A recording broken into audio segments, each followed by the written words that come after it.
Ronald Sanchez Jr. was born on March 11, 1977 and raised in Garden Grove, California and went by Ron. After graduating from Santiago High School in 1994, he enlisted in the United States Army the following year. He then served as a combat engineer until December 2011, and during that time, he did 3 tours in Iraq. Unfortunately, according to his wife at the time, Elizabeth Sanchez, Ron returned with PTSD and combat-related injuries and was subsequently medically discharged. After that, he didn't enjoy being around people and wouldn't even go to the grocery store during the day. While Elizabeth wanted to help him, Ron didn't like talking about what he had experienced. At some point, they divorced and moved on to other people but remained in contact. After that, the Department of Veterans Affairs suggested he move to Oklahoma City, where the VA had multiple recreational programs for recovering vets. While there, he began to rediscover his love for the outdoors and became involved in biking, boat racing, and horseback riding. Even with the PTSD, he was described as a very gentle and kind individual who was loved by everyone. In 2018, Ron met Brenda Kelly at a local hiking club and the two began dating. Around that same time, he was training to hike the Appalachian Trail and was given the trail name Stronghold. He then set off on the trail in early 2019. Unfortunately, not long into the hike, he began having knee and shoulder problems and had to leave the trail for several weeks. He had stopped at the Gooder-Gover Hostel in Franklin, North Carolina, and befriended the manager Colin Gooder. Since Ron needed to recover, Colin offered to let him stay longer in exchange for helping him run the hostel. Once he was healed enough to continue his hike, he made it to Damascus, Virginia, which is about 467 miles from the start of the trail. However, at this point, he was tired and ready to go home and made a call to Brenda. She then drove all the way from Oklahoma City, picked him up, and they returned home. However, after a few days, he decided to return and finish the hike. So she dropped him back off in Damascus. In May of 2019, Ron was 545 miles into his journey when he joined up with 3 other hikers. On May 10th, they decided to set up camp for the night in with County, Virginia, close to Crawfish Trail. That night, another man by the name of James Lewis Jordan, whose trail name was Sovereign, arrived at the campsite. They were all a little creeped out when they heard him talking to himself, but brushed it off. However, as they sat around the campfire, they could hear him talking to his dog, playing his guitar, and singing incoherently. Once nightfall set in, things took a horrible turn when Jordan began threatening them, saying he was going to set their tents on fire. Around midnight, he ran into the woods, and Ron and the 3 other hikers decided to break camp and leave. They were in the process of packing up when Jordan returned with a machete. 2 of the hikers took off running north on the trail, followed closely by Jordan, who was yelling, "Why are you hunting me?" Eventually, Jordan gave up and returned to the camp, where Ron and a female hiker named Kirby Moore were. Kirby had been on the trails for weeks and had heard about Jordan and his odd behavior. She even encountered him once and said she went full Canadian by being super nice and petting his dog, Felicia. She also sent her husband, Alan Beck, who was back in Nova Scotia, a message that said Jordan was near her. Once the other 2 hikers had traveled about 4 miles down the trail, they called 911 at 2:30 a.m., saying that a man was chasing them with the machete. Once Jordan was back at the campsite, he continued his threats, prompting Ron to call 911 from his cell phone. Meanwhile, Kirby had packed her stuff up and began retreating when she heard Ron ask her to wait up. She turned around just in time to see Ron falling to the ground after Jordan stabbed him in the upper torso. Jordan then began chasing Kirby down. When he got close, she decided to stop, raise her arms, and surrender. He then began stabbing her as well, causing her to fall to the ground. She then made a decision to play dead, which ultimately saved her life. Once he fled the scene, she got up and began rushing south on the trail. She continued until she found some campers who then helped her hike 6 more miles to a trailhead. At 3:12 a.m., they called 911 and reported the stabbings. She was then transported to the Bristol Regional Medical Center in Bristol, Tennessee, where she was treated for her injuries, which included a severely injured right hand, gashes across her face and fingers, and multiple wounds to her left leg. Despite the 40 lacerations and 51 staples, when she called Alan that afternoon, she still expressed interest in finishing the 1,600 miles on the Appalachian Trail. Meanwhile, the International Emergency Response Coordination Center had received the SOS from Ron's phone. Sadly, when a team arrived at the campsite at 6:15 on Saturday morning, they found Ron's body with the machete lying nearby. From there, their tracker dog led them to a bloody Jordan who was quickly taken into custody. As they dug into Jordan's past, they realized he had an extensive criminal record and multiple reports from people on the trail about his very bizarre behavior. He had even spent time in a Tennessee jail in April 2019, where they attempted to buy him a bus ticket home, but he refused and returned to the trail. Over the years, he had been in and out of hospitals for his mental issues, but never stayed long enough to get help. Even when he was there, he refused to take medications. Jordan's father had died of a drug overdose when he was 6 years old. This left him and his younger brother in the care of their mother. Growing up, they lived in low-income housing in Cape Cod, Massachusetts. Unfortunately, his mother was an alcoholic and allowed Jordan to wander the streets with no supervision. He rarely went to school and started drinking as a child. By the time he was 13 or 14, he was arrested with a friend for breaking into a car. Those who grew up with Jordan knew him as JJ and said that when his paranoia flared up, his pupils would dilate and he would slip into a state that they called the shimmer. After being arrested for the murder of Ron and attempted murder of Kirby, he was ordered to undergo a mental evaluation. He was then determined unfit to stay on trial in order to spend the rest of his life in a psychiatric facility. As for Kirby, for months after the horrible incident, she was already back out hiking and made it to the summit of Maine's Mount Katahdin. Jace Eubanks was born on March 28, 2017 to parents Jamal Eubanks and Rikia Delval. In 2021, 4-year-old Jace and his 6-year-old brother were living with their mother Rikia and her evil boyfriend, 27-year-old Jeremiah Johnson, in Brooklyn, New York. Interestingly, I combed the internet for photos of Johnson but was unable to find any. Johnson had a criminal history and was reported 3 different times during a 4-year period for acts of domestic violence and child abuse. He also had a warrant out for his arrest for violating the conditions of his supervised release. On August 26, 2021, while Jason, his brother, were at the Strong Place for Hope Daycare Center, employees noticed injuries on their bodies and called the police. And the Administration for Children's Services, also known as ACS. In response to that report, ACS visited the apartment where the children lived. Rikia and Johnson, along with the children, were then brought to the ACS office for an interview. While there, ACS also noticed the injuries on the children's bodies. The children were then interviewed by a non-profit organization called Safe Horizons.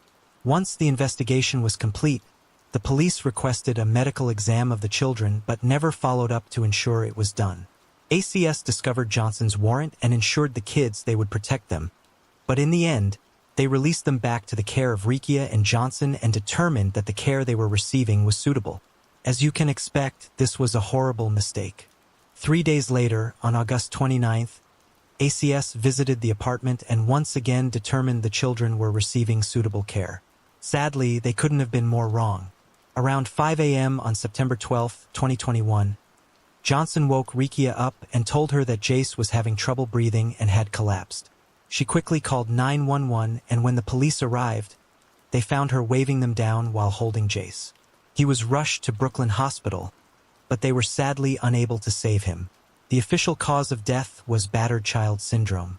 Due to all the injuries that the medical examiner found, his death was ruled a homicide, and Johnson was subsequently arrested and charged with his murder. As for Rikia, she was never charged, even though many believe she was well aware of the abuse going on in the apartment. If officers in ACS had followed up and ensured that Jace received a medical examination, including x-rays, they would have seen the real extent of his injuries, which included skull and rib fractures. It's also unclear why Johnson wasn't originally arrested when his outstanding warrant was discovered. After Jace's death, his biological father, Jamal, a suit against the city and ACS, claiming they ignored clear warning signs that ultimately led to his son's death. The state of New York investigated ACS and found that they had constant systemic failures and poorly trained staff. On April 17, 2024, Johnson pleaded guilty to first-degree manslaughter and was sentenced to 15 years in prison. The same year that Jace died, 3 other children who ACS knew were victims of child abuse also died. Allie Phillips was born to parents Lance and Angie on January 17, 2002. She was described as a person who loved animals, especially horses. That love led her to become a very talented barrel racer. She was also known for her contagious smile and cheerful spirit. After graduating from Blair Oaks High School in 2020, she enrolled at the University of Missouri where she studied animal sciences.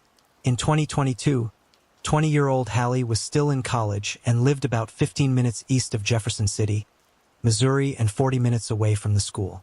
She was also dating 23-year-old Joshua Wilbers, and they lived together in a trailer on the property. Unfortunately, that November, a horrible accident occurred.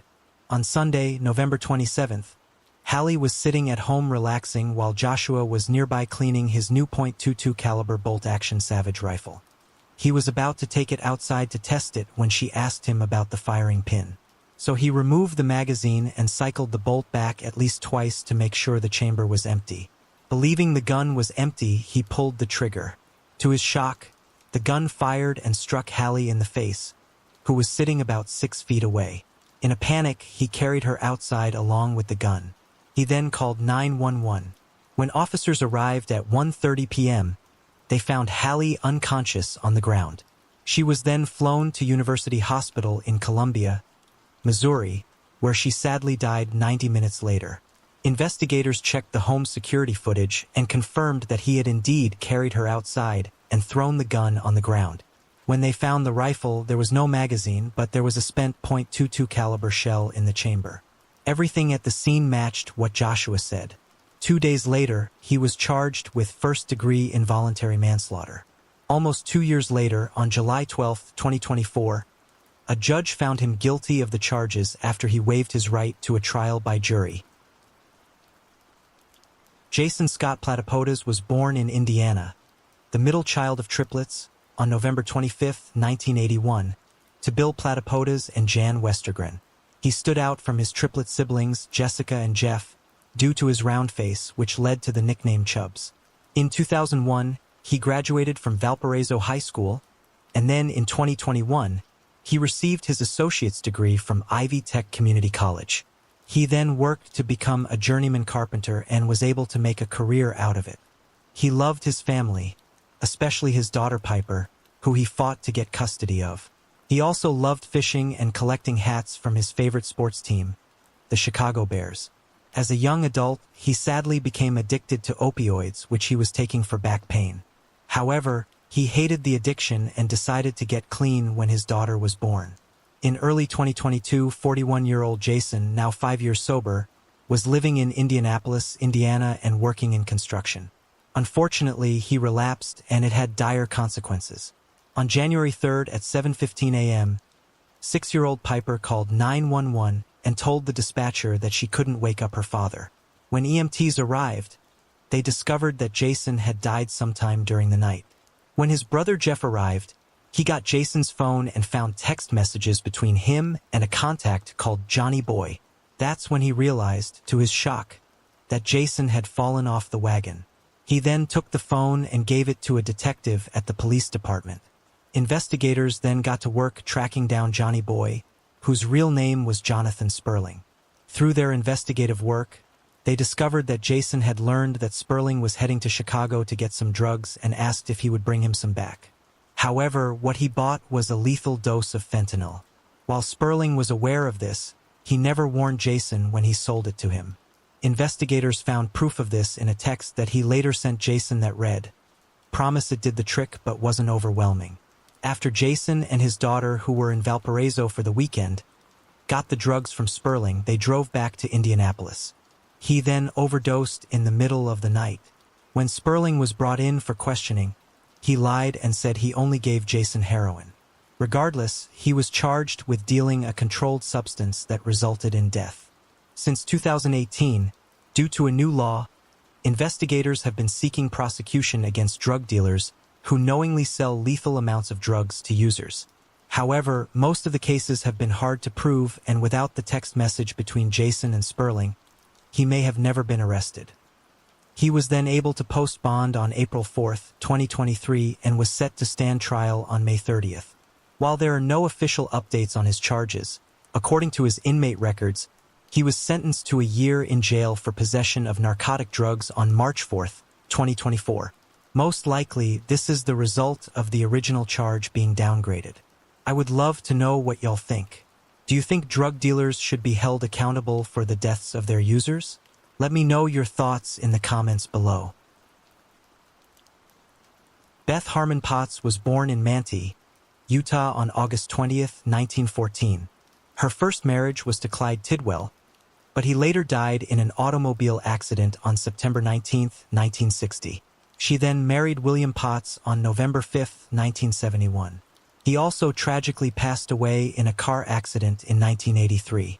However, this time she was in the car and was badly injured, causing her to lose her eyesight and much of her mobility. That same year, she began living in the Old Farm residential community near Murray, Utah, and was a member of the Mill Creek LDS First Ward. In 1990, 76-year-old Beth joined her 49-year-old daughter Kay Teed and her family at a cabin they owned in the Beaver Springs Ranch subdivision in Camas, Utah for the Christmas holiday. Also, there was Kay's husband, Ralph, and two of their three children, Lanae and Tricia.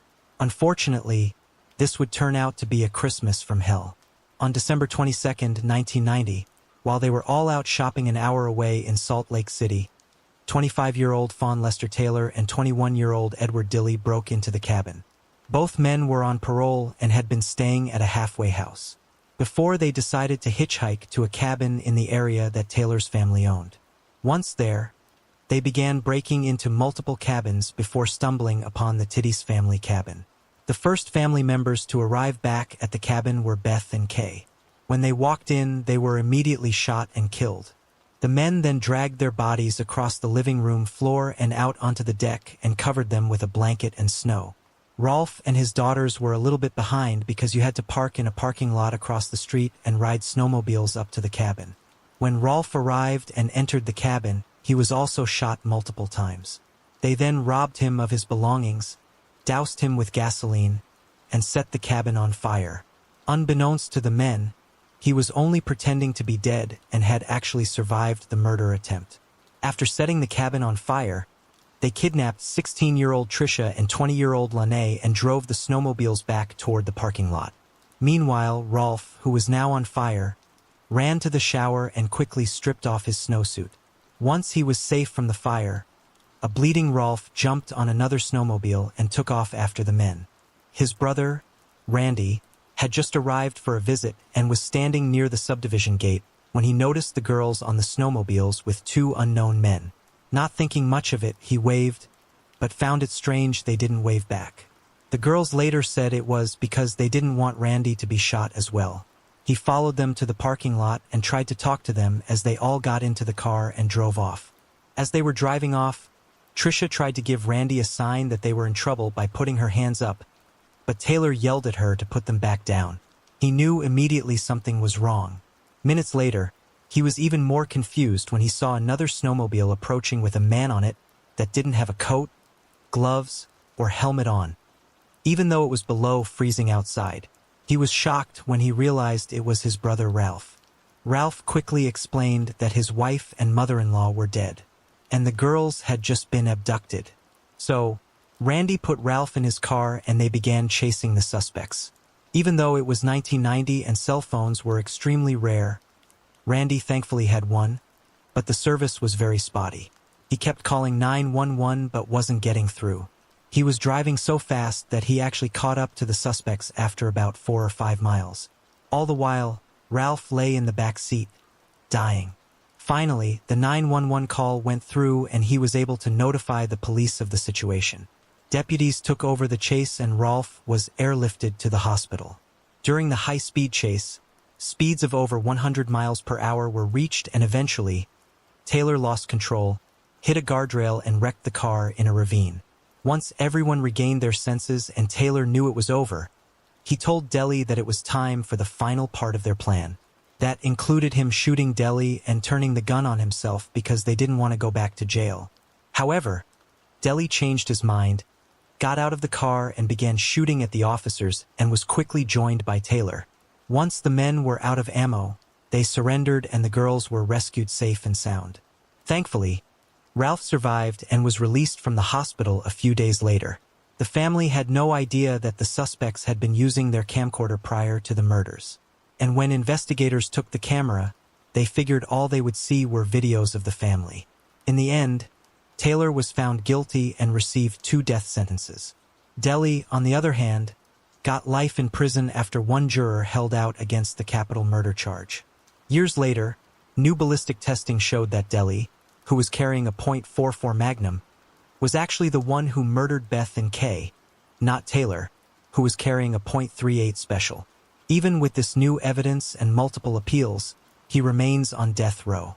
Ralph, who was born on September 29, 1939 and immigrated from Germany to the U.S. with his mother in 1950, sadly passed away in 2008.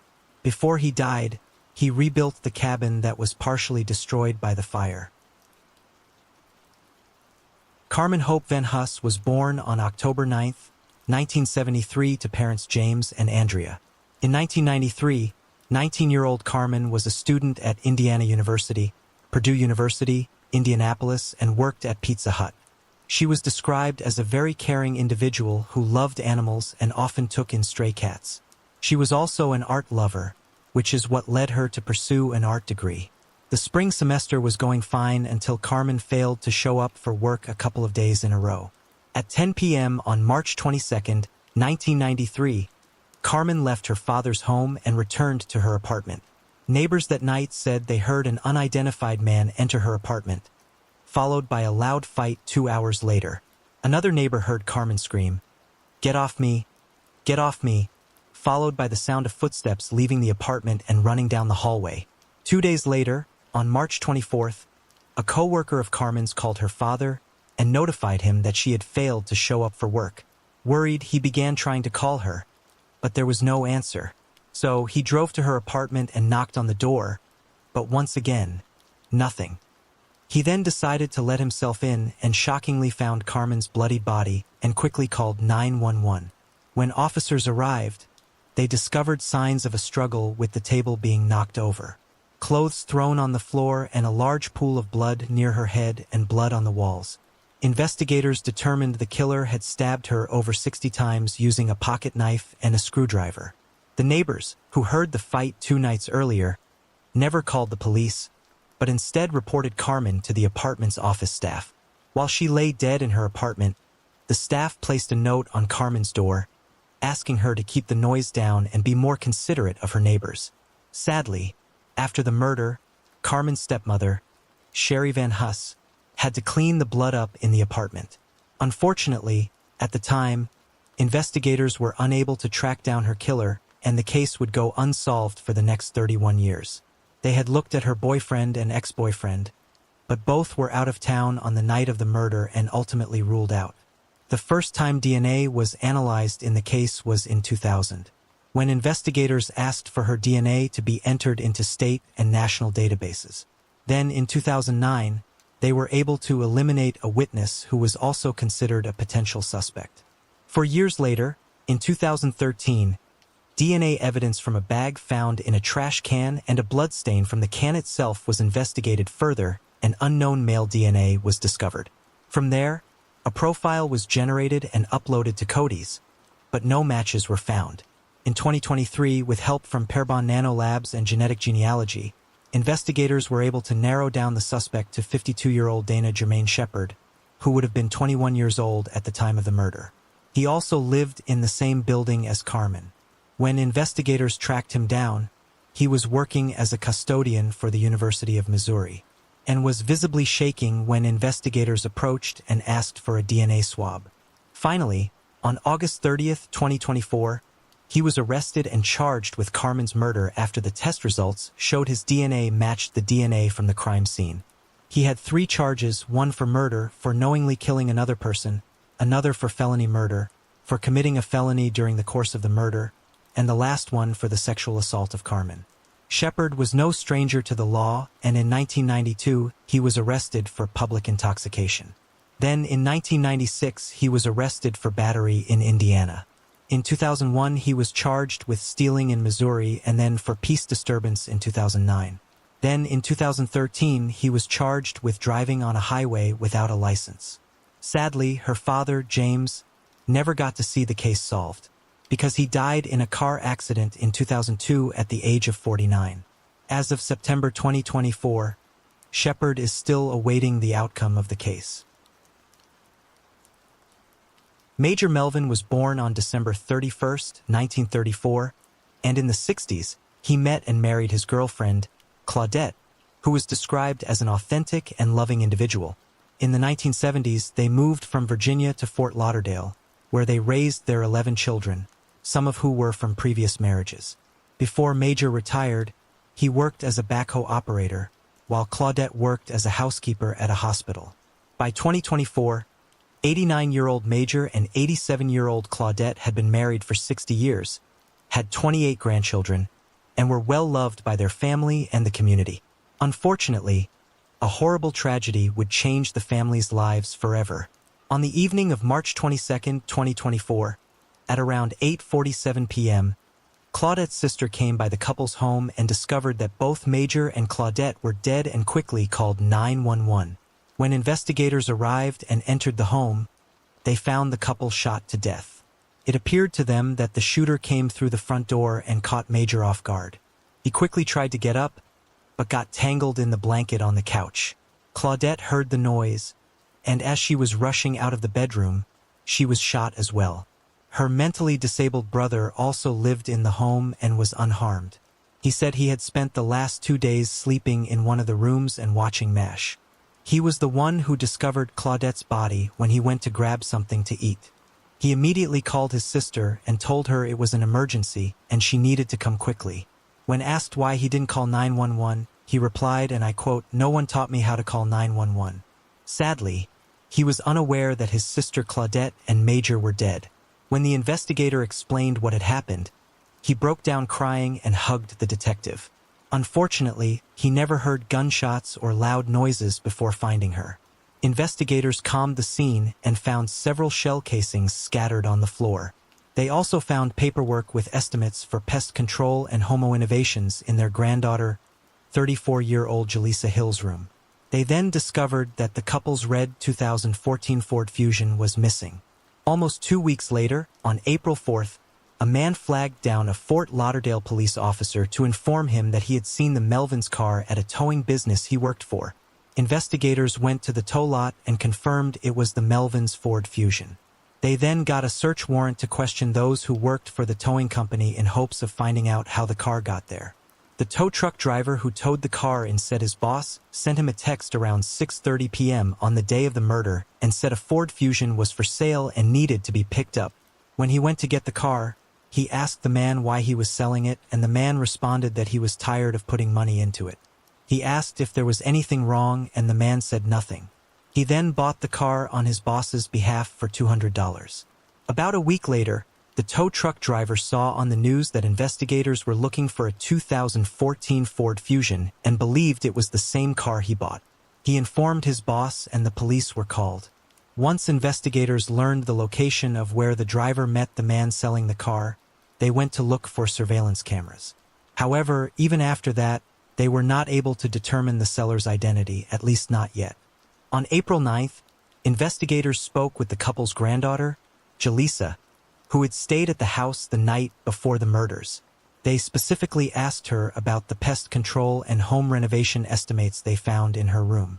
She responded that she was set to inherit the house if they died and was making plans to fix it up. This was a red flag for investigators who couldn't understand why she was already making these plans when the couple wasn't even dead yet. A week later, on April 16th, investigators had the car's black box removed, and it revealed that it started up around 3:25 a.m. on the day of the double murder. It was then driven to the Tri-Rail station where it was left until the towing company bought it the following day. While they were suspicious of Jaleesa, they still needed to find the man who sold the car. 9 days later, on April 25th, police were able to confirm the identity of the man as Maurice Nuzin, Jaleesa's boyfriend. When investigators asked the family about him, they said after the murders, he was coming around asking questions and acting strange.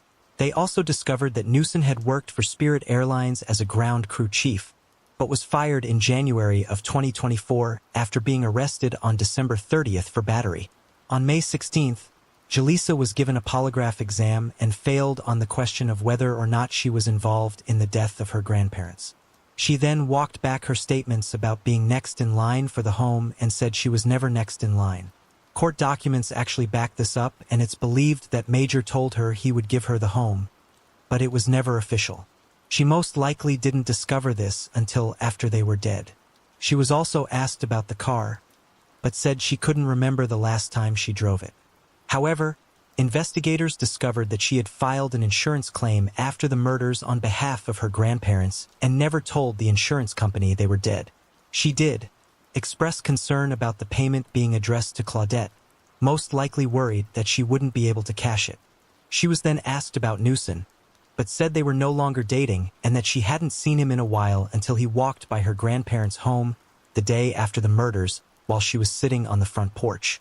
However, investigators didn't buy her story, and on May 23, 2024, they arrested Jaleesa and 30-year-old Newsom and charged them both with the double murder. Jaleesa also received charges for stealing and selling the car.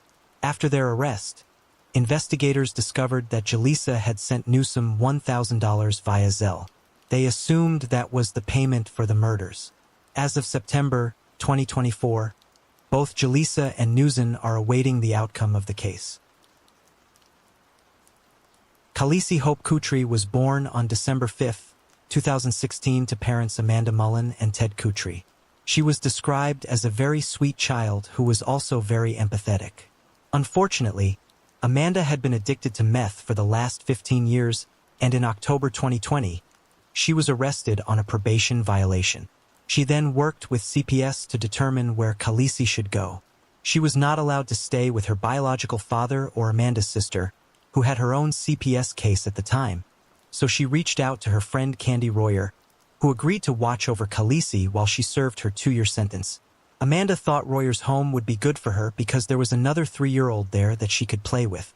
However, Royer and her boyfriend Travis Brown were addicted to meth and heroin, and leaving Khaleesi in their hands was the biggest mistake of Amanda's life. Royer lived in Waynesboro, Virginia, and was on house arrest at the time.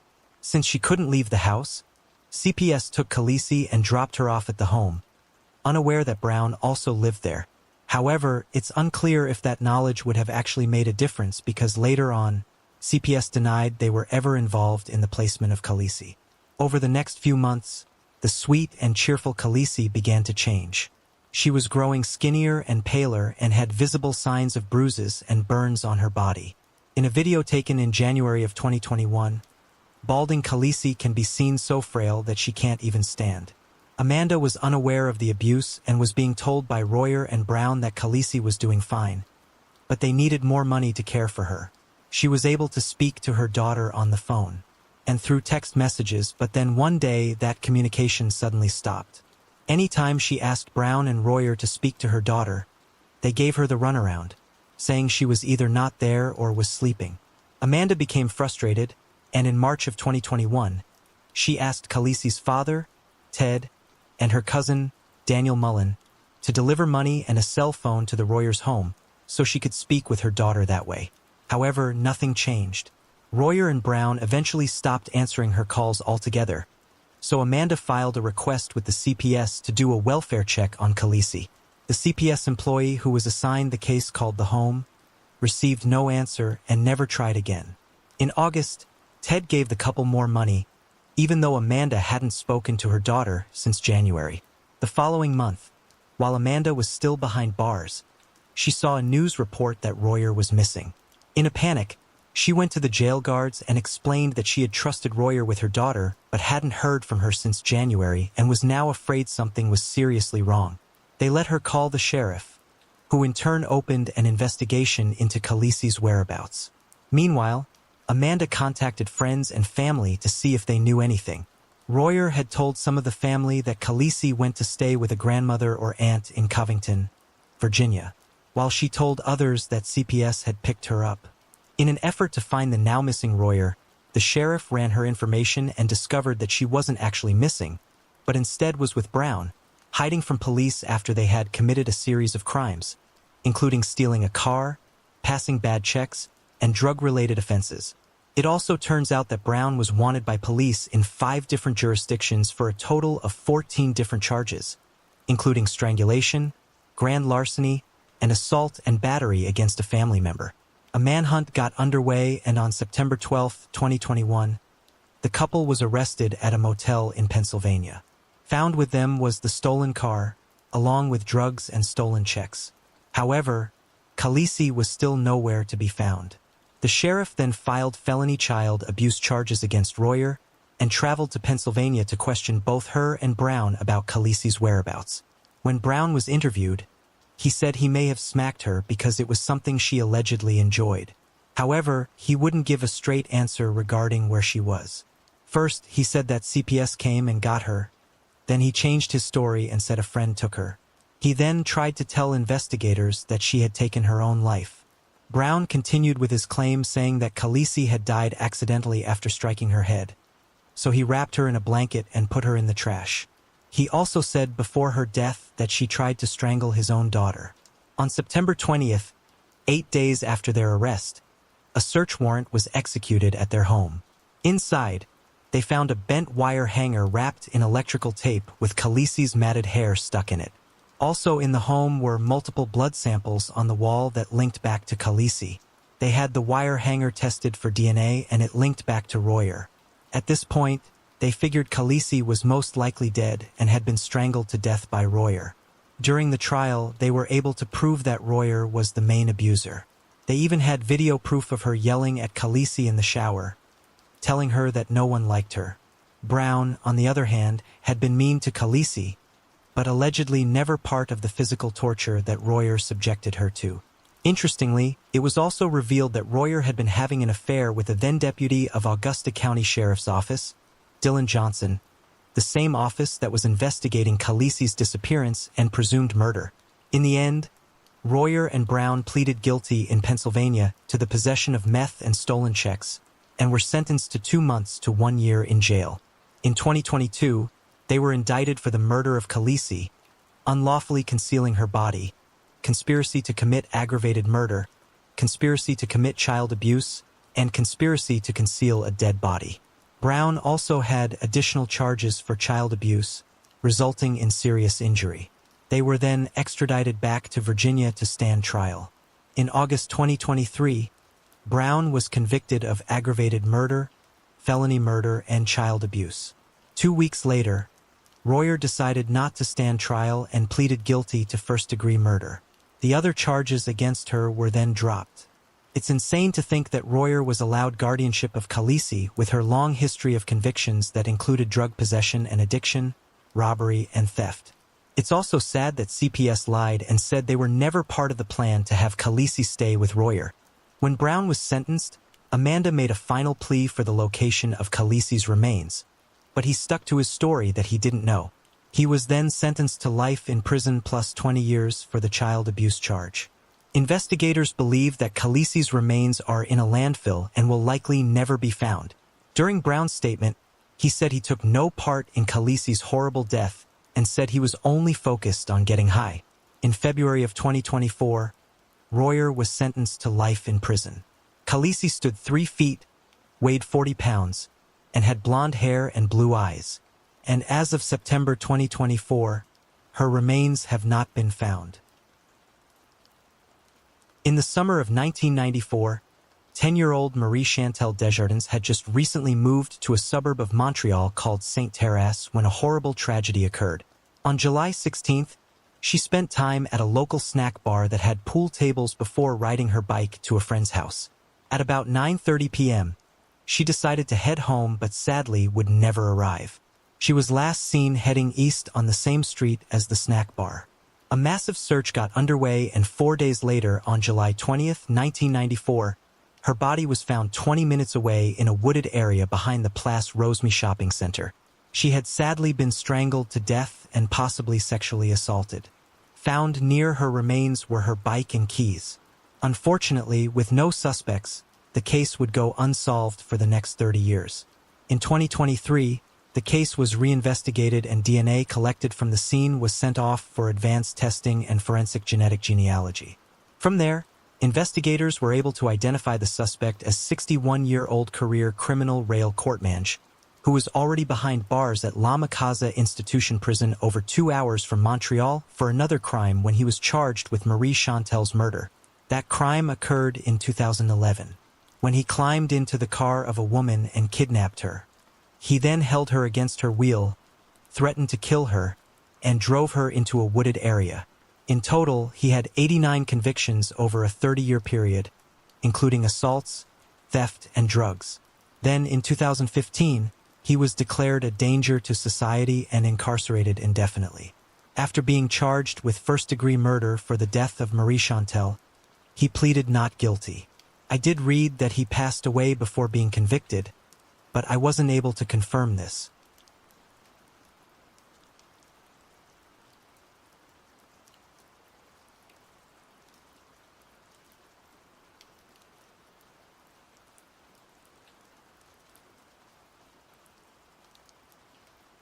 Selena Hernkind was born to Julie Hernkind and Matthew Poppy on October 19, 1998, and was immediately placed in foster care.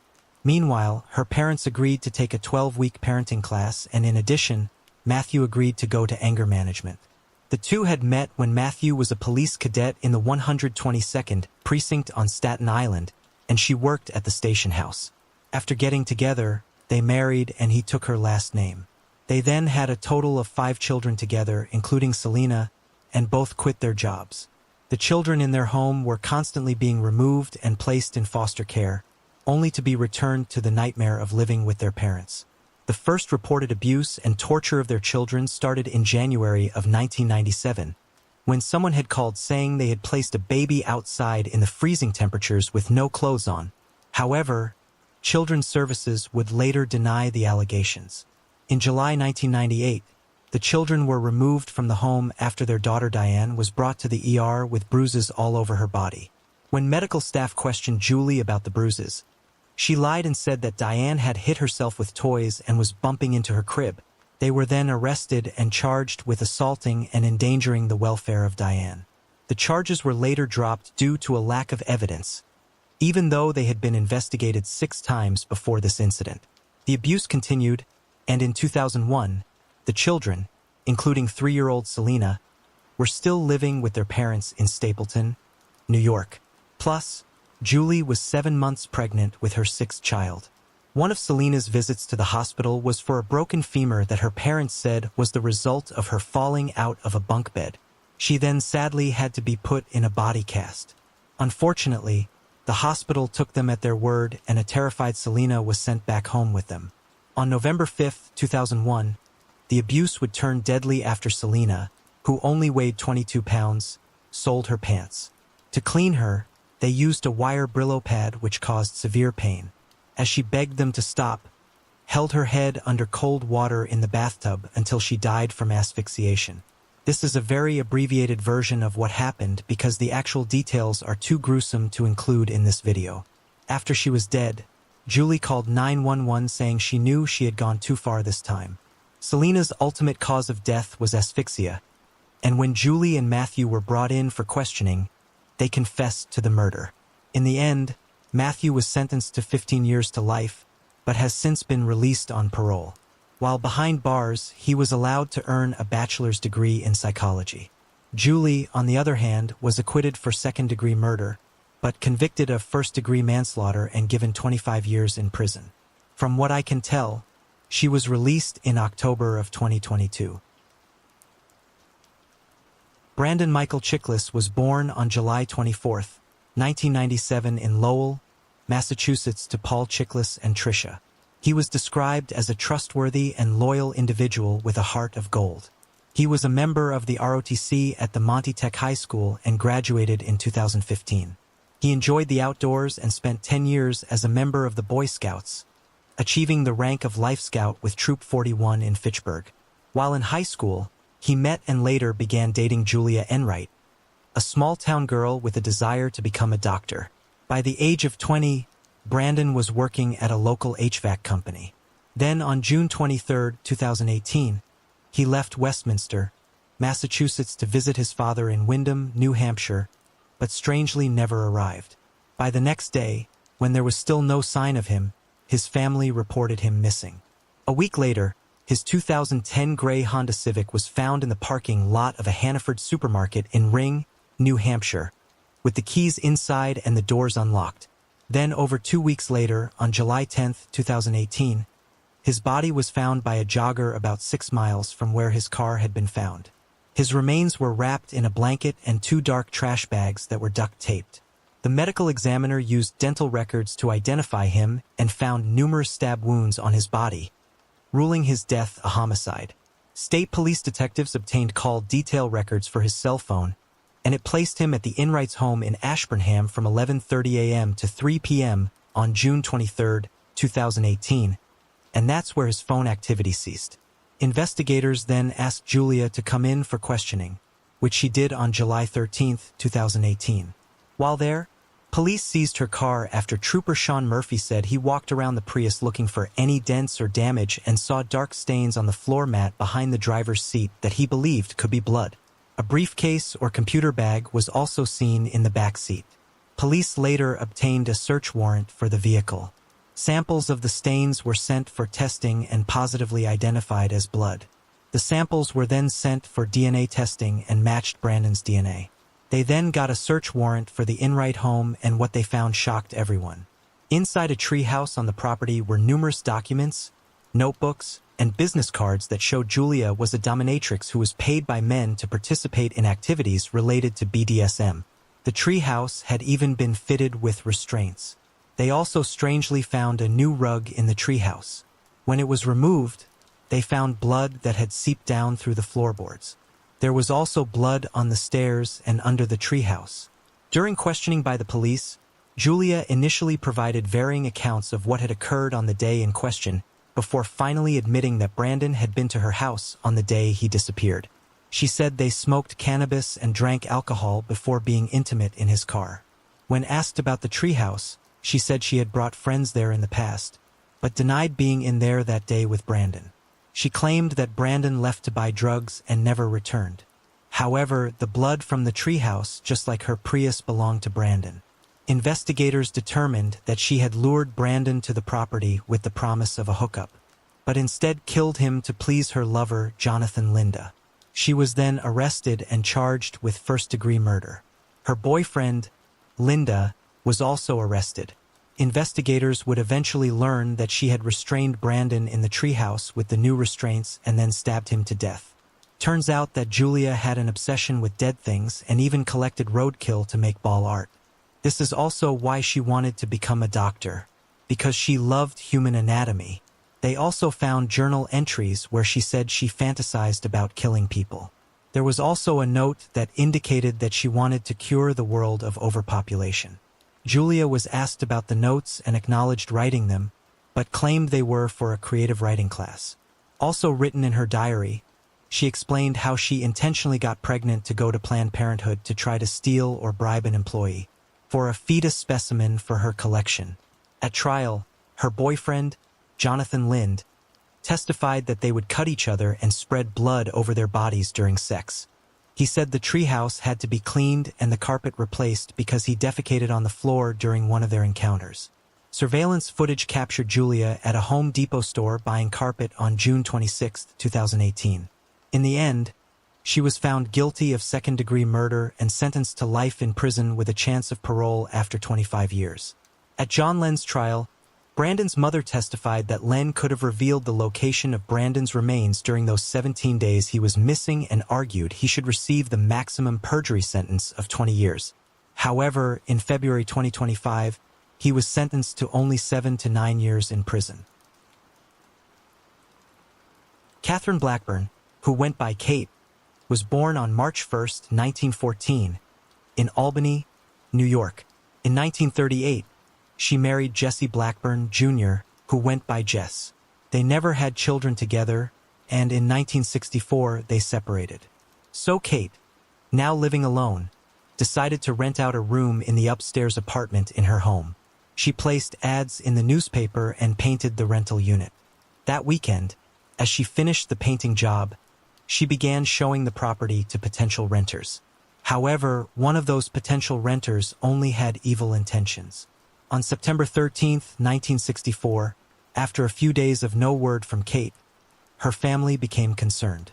The last time anyone had spoken to her was a few days earlier when she hurriedly got off the phone with her sister when a potential tenant arrived. That morning, a coworker of Catherine's attempted to pick her up to go to work.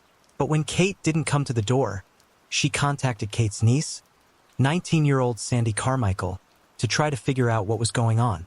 Sandy and Kate's sister entered the home and made a terrifying discovery.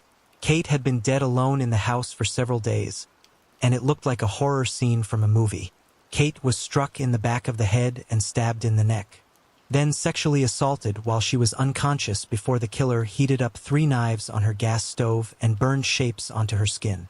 Even though this was years before DNA technology, investigators still collected blood samples, a footprint in the yard, and slips of paper believed to be connected to the killer.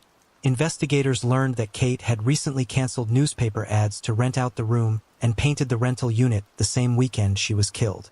Investigators found a slip of paper with the same numbers as the house, 117, and a receipt torn from Kate's receipt book. Investigators were able to read the name on the missing receipt by examining pen impressions on the next sheet of paper in the book. That name did not lead to any known person and was determined to likely be fictitious. They also looked into a famous killer such as the Boston Strangler, but none turned out to be the killer. The case would go cold for decades until 2023, when DNA evidence from the attack and sexual assault was submitted to Othram to determine if advanced DNA testing could aid in identifying the suspect. From there, genealogists provided the name Joseph Nowakowski to investigators.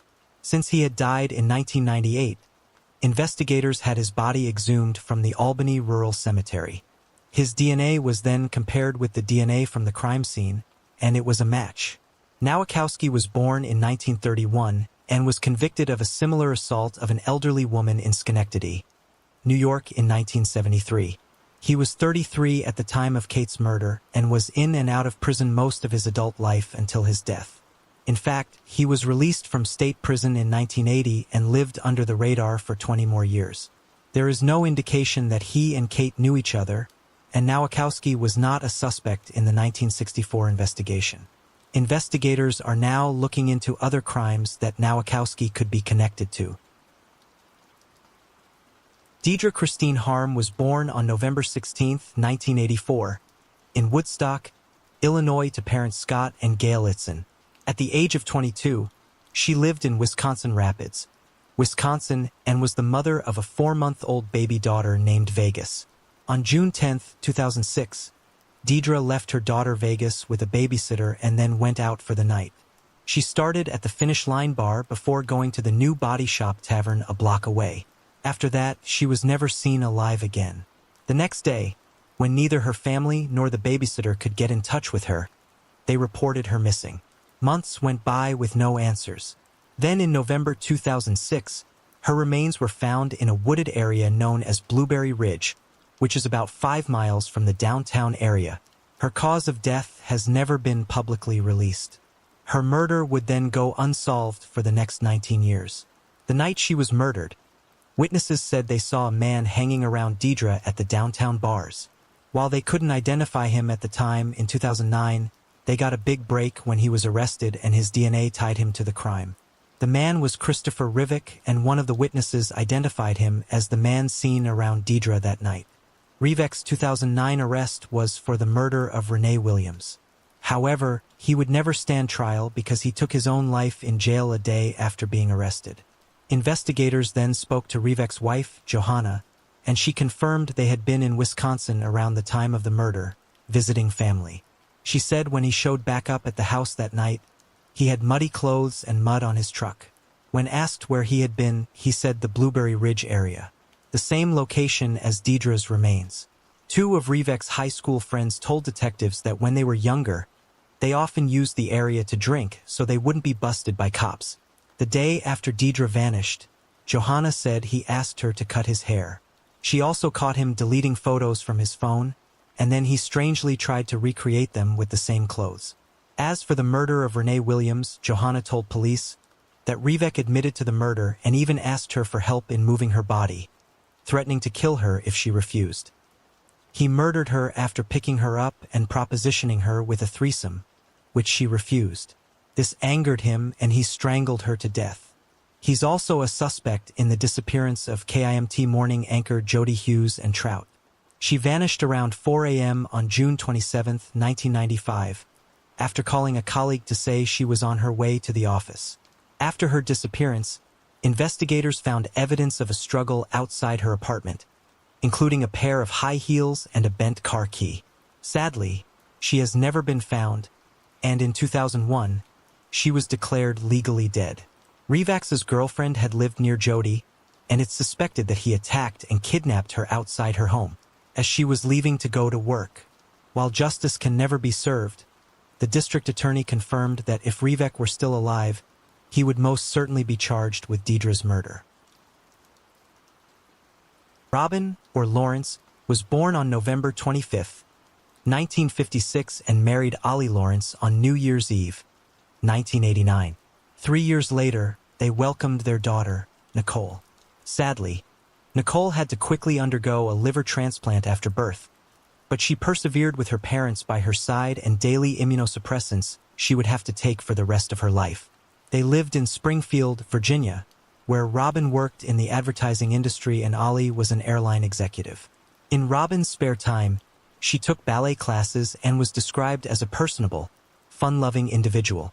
She had earned a degree in fine art from Carnegie Mellon University and was then selected to design the first medal for the Martin Luther King Jr. Nonviolent Peace Prize, which was awarded to Rosa Parks.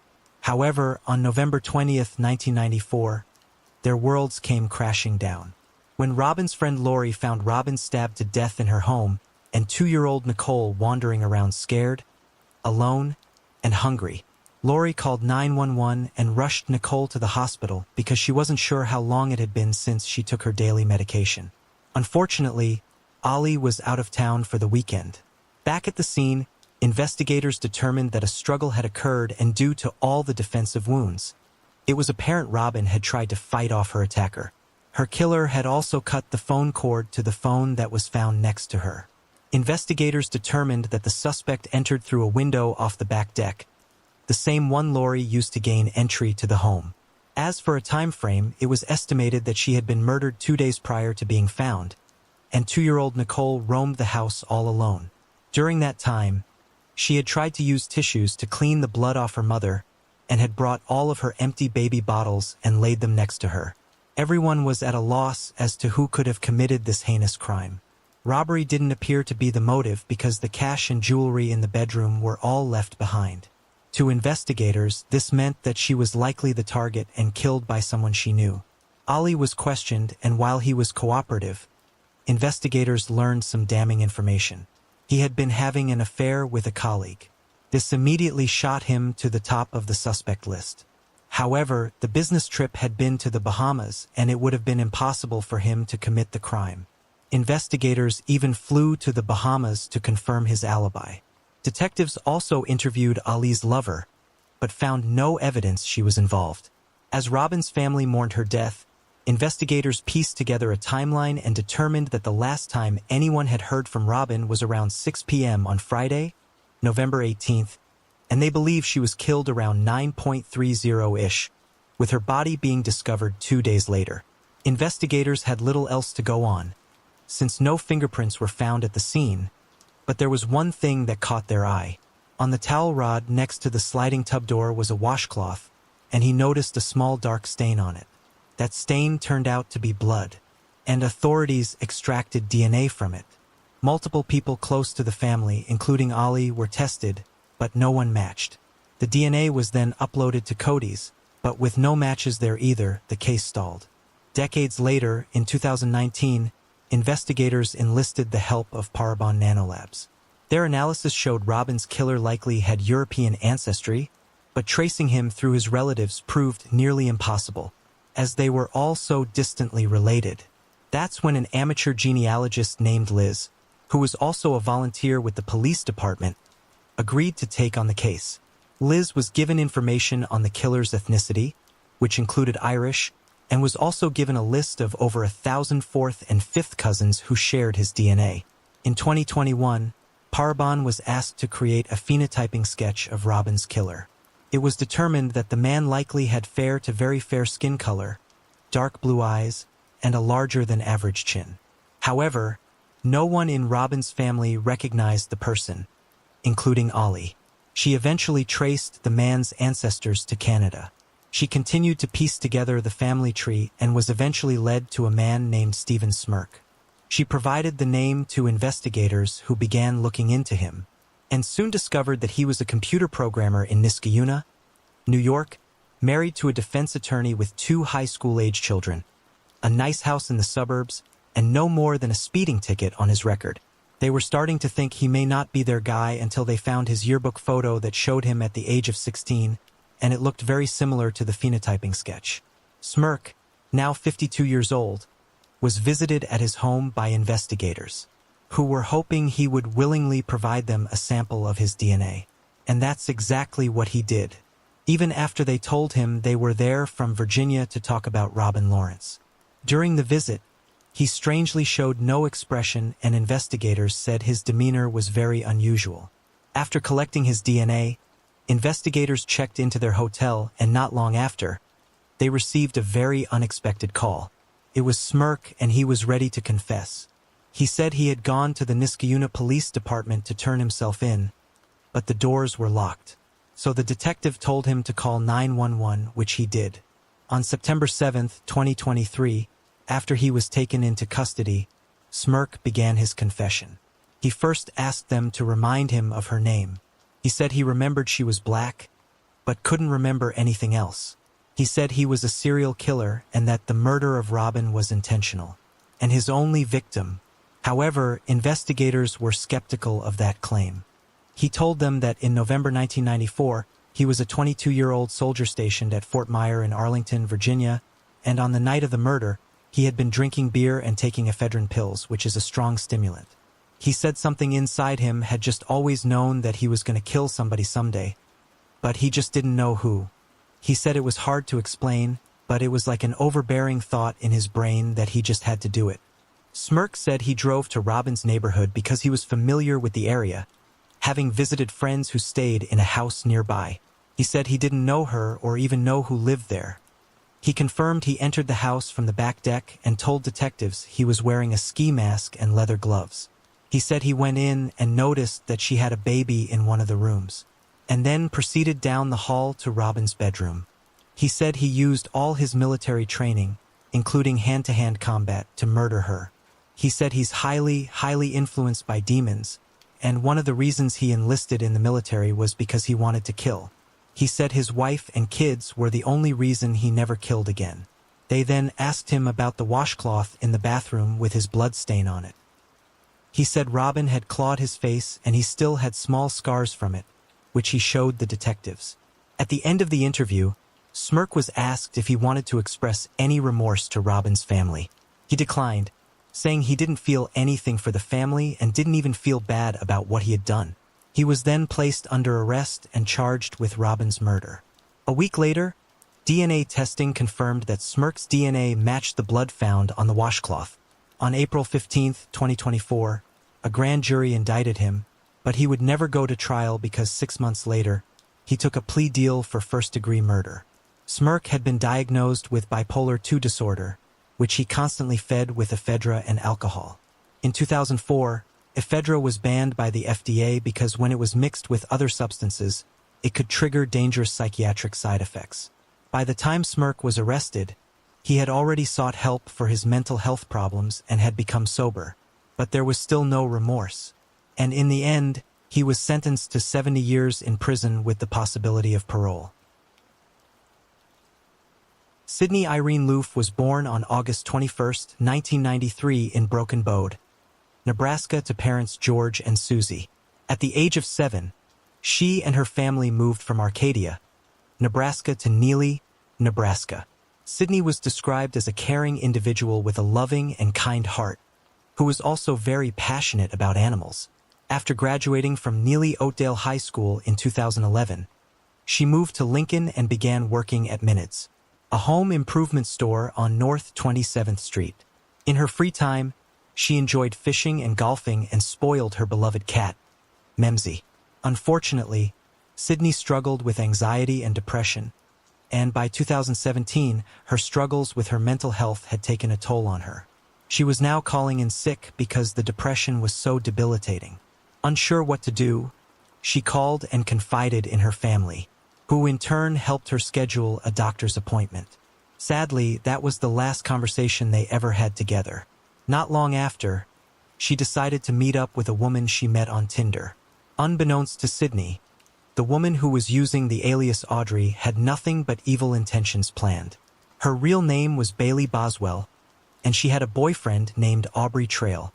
Together, they devised a diabolical plan to murder Sydney. Their first date occurred on November 14, 2017 at Boswell's apartment in Wilbur, about 40 miles south of Lincoln. The date was held in the basement apartment that Boswell and Aubrey had been renting for the past 6 months. The date went fine, and they made plans for the following day, with Sydney confirming twice that she and Boswell would be the only ones at the second date. Sydney was clearly excited and had even posted on Snapchat the caption that read, "Ready for my date." Cell tower data showed Boswell traveling from Sydney's rental home to Wilbur. Meanwhile, Trail was back at his and Boswell's basement apartment, putting up plastic tarps and tents. The last communication from Sydney's phone was at 8:32 that night. After leaving with Boswell, she was never seen alive again. The next day, she failed to show up for work and never called to inform them. Concerned, co-workers went to her home to check on her, but there was no answer at the door. Her mother, Susie, also tried texting and calling, but received no answer. She was unaware of Sydney's plans and reported her missing the following day. Investigators checked her rental home and found all the lights on, her car in the driveway, and her purse still on the kitchen counter. What immediately concerned them was that Sydney's cat had no food or water, something she would have never let happen. After investigators learned about Sydney's date from Tinder, they contacted Tinder, and that's how they learned about Bailey Boswell. Once they began looking into her, they also learned about her boyfriend Aubrey. The two were questioned, and while Boswell admitted to the date, she said she had dropped Sydney off at a friend's house afterward and never heard from her again. However, days later, the landlord began complaining about a strong smell of bleach coming from the basement apartment. Police went to the apartment and knocked on the door, but no one answered. Using a key from the landlord, they entered and were immediately hit with the smell of bleach. They also found the AC running even though it was only in the mid-50s outside. On November 28th, Boswell and Trail were publicly named persons of interest. Once they discovered this, they started a Facebook live stream and began defending themselves, saying the first date involved her and Sydney driving the car around and smoking cannabis. She continued lying, saying she dropped Sydney off at a friend's home after the second date. By the 30th, police set out to arrest them on fraud charges and located them at a motel in Branson, Missouri. In their possessions were maps, sleeping bags, and hiking shoes, along with a plan to escape to Mexico. However, there was still no sign of Sydney. 3 weeks later, over a 48-hour period, Sydney's remains were found scattered in ditches along a state highway about 60 miles from where she was murdered. They also found sex toys and other items wrapped inside multiple 30-gallon black trash bags that were left alongside a gravel road north of Edgar, Nebraska, about an hour west of Wilbur. After the gruesome discovery, Trail shockingly confessed, but claimed he acted alone. Boswell agreed and maintained her innocence. However, evidence would prove otherwise when store receipts and video footage showed the couple purchasing bleach, saws, and trash bags shortly before the murder. Cameras also recorded them checking into a Best Western hotel together in Lincoln near the Minot store where Sydney was employed. Then cell tower data from their cell phones showed them waiting near Sydney's home before she left for work, and then it showed them following behind her to Minet's. Trolley then went inside and purchased an air freshener, cotton cord, Drano, protein bars, a thermometer, and lighters. The next day, they went to the Aardvark Antique Mall and bought a folding saw and a food grinder. They were also caught at a Dollar General buying the 30-gallon trash bags and 2 gallons of Clorox bleach. These last items were bought mere hours before the second date with Sydney. The tools used to dismember Sydney have never been located. At some point, Trell tried to change his confession, telling the FBI that his job was to make movies for special kinds of kinks. He said he was paid by people who wanted to see these movies, and he used their money to pay people such as Sydney. However, no proof of this was ever found. Investigators then received some very damning information. After Boswell and Trell were arrested, 3 women came forward and said they met Boswell on Tinder and were introduced to Trell. They spoke about the couple's desires to record victims as they tortured and killed them and said they planned to sell the videos. Trell told them he thought he could get $1 million for one of them. While in jail, the couple communicated via coded letters in order to get their stories straight, but those ciphers were easily decoded. During the trial, Trell, who was in a wheelchair, shocked the courtroom when he shouted out, "Bailey is innocent and I curse you all." He then attempted to slash his own neck with a smuggled razor fragment. He was rushed to the hospital and found to have only superficial wounds. In the end, both were found guilty of first-degree murder. Was also found guilty of criminal conspiracy to commit murder. A 3-judge panel then unanimously agreed to sentence Trell to death while Boswell was given life in prison. They were also found guilty and sentenced for defrauding hundreds of thousands of dollars from interstate coin buyers. So what turned this couple into murderers? During the trial, they discussed their childhoods. Boswell was raised in Leon, Iowa, where as an infant, her father was murdered. She excelled at school athletics, topping the list of fastest runners on her relay team and scoring dozens of points in basketball games. She was even offered a scholarship to play college basketball. However, she threw it all away due to drug abuse. She then had 1 daughter and married a man named Freddie Pinnell, who was allegedly physically, emotionally, and sexually abusive. He was also an addict, which resulted in them losing custody of their child. At some point, Boswell went on to the now-defunct sex marketplace, Backpage, alleging that she was looking for a sugar daddy, and that's where she met Trell. His childhood was worse than Boswell's. He was abused by his parents at the age of 2 before his grandfather took him in. However, he eventually returned to living with his mother, and while there he was abused by his stepfather. He was eventually placed in foster care where he moved from one home to the next. He eventually ended up in a juvenile facility before landing himself in prison in Tennessee at the age of 17 after he robbed a motel at gunpoint. Thankfully, Boswell and Trolley will spend the rest of their lives behind bars and can never hurt another innocent person again. Anisha Catherine Murnane was born on August 12, 1981 in Homer, Alaska, and went by the nickname Duffy. She earned a master's degree in education and worked as a preschool teacher. 38-year-old Duffy had been teaching school in Honduras, Alaska, and a Montessori school in Seattle, Washington, but after being diagnosed with bipolar disorder, she returned to Homer. After moving back, she moved into the Main Tree Supportive House, an apartment complex at 3971 Main Street. Since Duffy didn't drive, she basically walked wherever she wanted to go. On October 17, 2019, she left her apartment at 12:13 p.m. and then can be seen on camera walking east on Pioneer Avenue. She was headed to her 1 o'clock medical appointment at the SVT Health and Wellness Clinic on East End Road, about a mile away. However, she never arrived and has never been heard from again. 2 days later, she was reported missing. Although Duffy's bipolar disorder was stable and she had shown improvement with medication, she was still classified as a vulnerable and dependent adult. Search dogs tracked her scent from her apartment to Pioneer Avenue, where it stopped right past the Thai Cosmic Kitchen in front of Kachumak Bay campus, indicating she may have gotten into a vehicle either willingly or by force. When the Homer Police Department was unable to find her, they hired a special investigator to work on her case solely. Several persons of interest were interviewed over the course of the next 2 years, including a man named Kirby Fellini Calderwood. In April 2022, a call to a tip line gave numerous details about the crime and identified Kirby Calderwood as the killer. Calderwood had previously lived in Holmert before moving to Utah. The tip said he abducted, sexually assaulted, and murdered Duffy. He allegedly knew Duffy due to being employed by a local behavioral health service and having worked at the apartment where she lived. He had actually been a person of interest in the investigation, but that information was never released to the public. The tips turned new facts about the case that had not been publicized and said Calderwood still had Duffy's watch. A look into his past would uncover sexual assault allegations from his first and second wives. He also disclosed to his first wife that he had an addiction to pornography and had intentionally harmed animals from a young age. His second wife claimed that Calderwood told her that he thought he might be a sociopath since he never felt remorse. It also was discovered that he had an extensive history of abuse, violent sexual behavior toward women, and fantasized about torturing and killing someone. Calderwood and his second wife lived in Utah but divorced in 2016.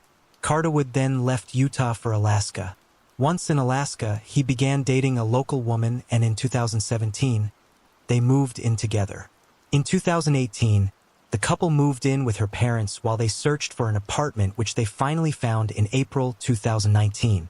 In October 2019, his girlfriend left the country for a trip without him. When she returned on the 21st, she found her new bath towels had been ruined with bleach and that both bathrooms smelled of bleach. She said when she confronted him about it, he got very angry. She also discovered a bag in their garage containing a set of shower clips, a dog collar, a costume corset that she had previously used in theater plays, and 4 of her knitting needles. The corset and knitting needles both had dried blood on them. The tipster was later revealed to be his third wife, and she told the investigator that she confronted Calderwood about the bag and its contents. And once again, he became very angry. Duffy disappeared on October 17, 2019. For days before the woman returned home from her trip. After Duffy's disappearance, Calderwood married for a third time and returned to Utah.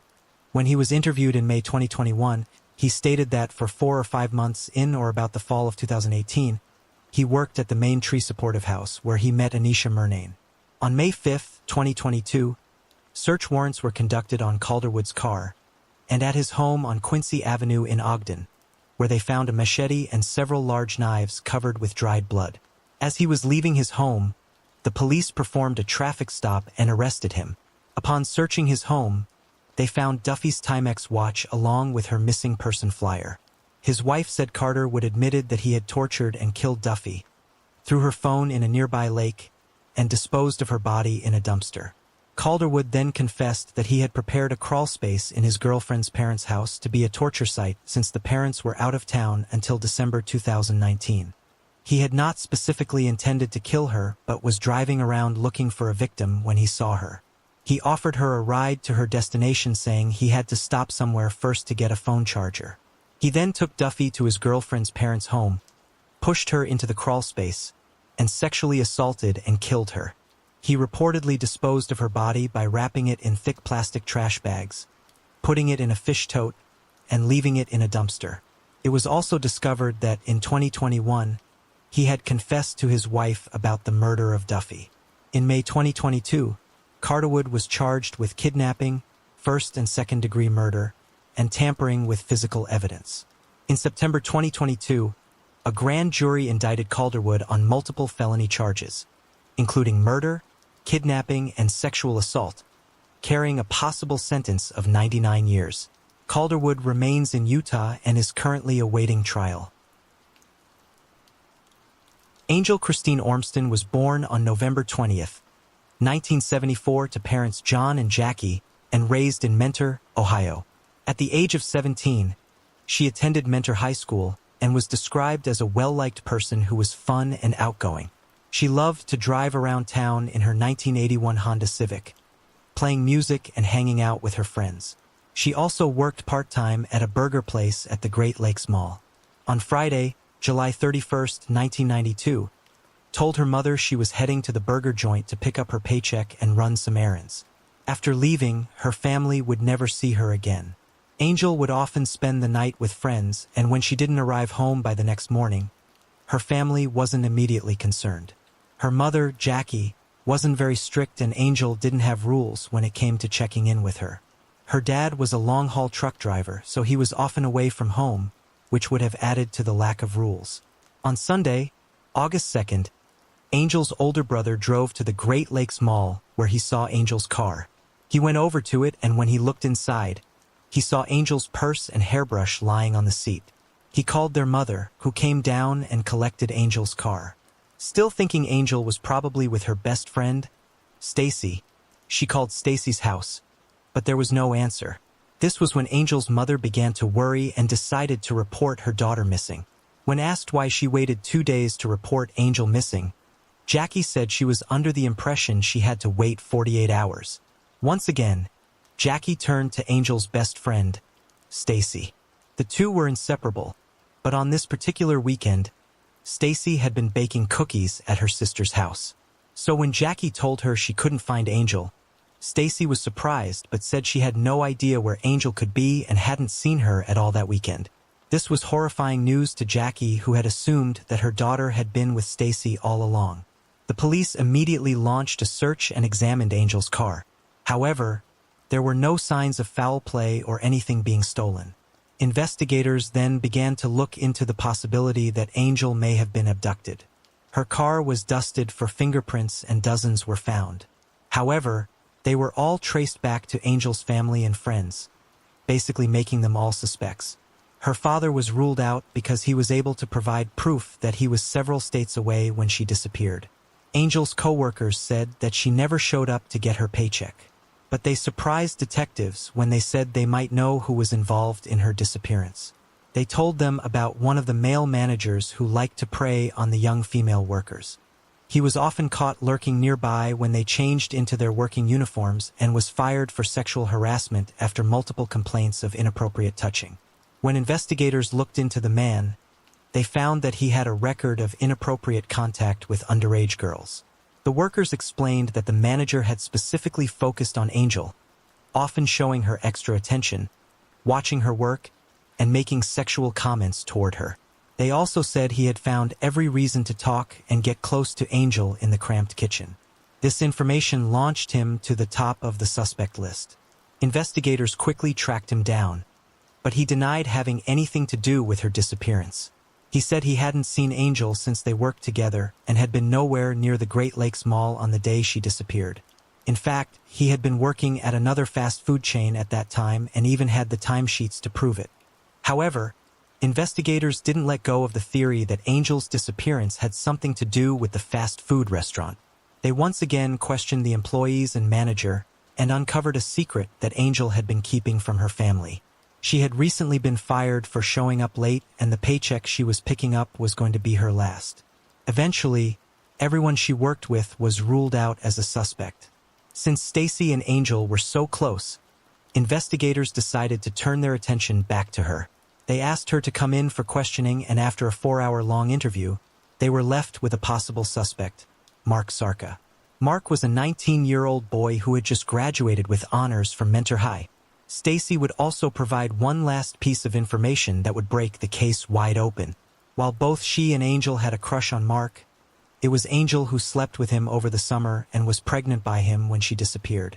Stacy said that Angel was going to tell Mark about the pregnancy, hoping it would convince him to be in a relationship with her. However, unbeknownst to Angel, Mark had only used her for sex and wanted nothing to do with her, especially since he was heading off to college the following semester. After learning this new information, Polisa immediately hauled Mark in for questioning.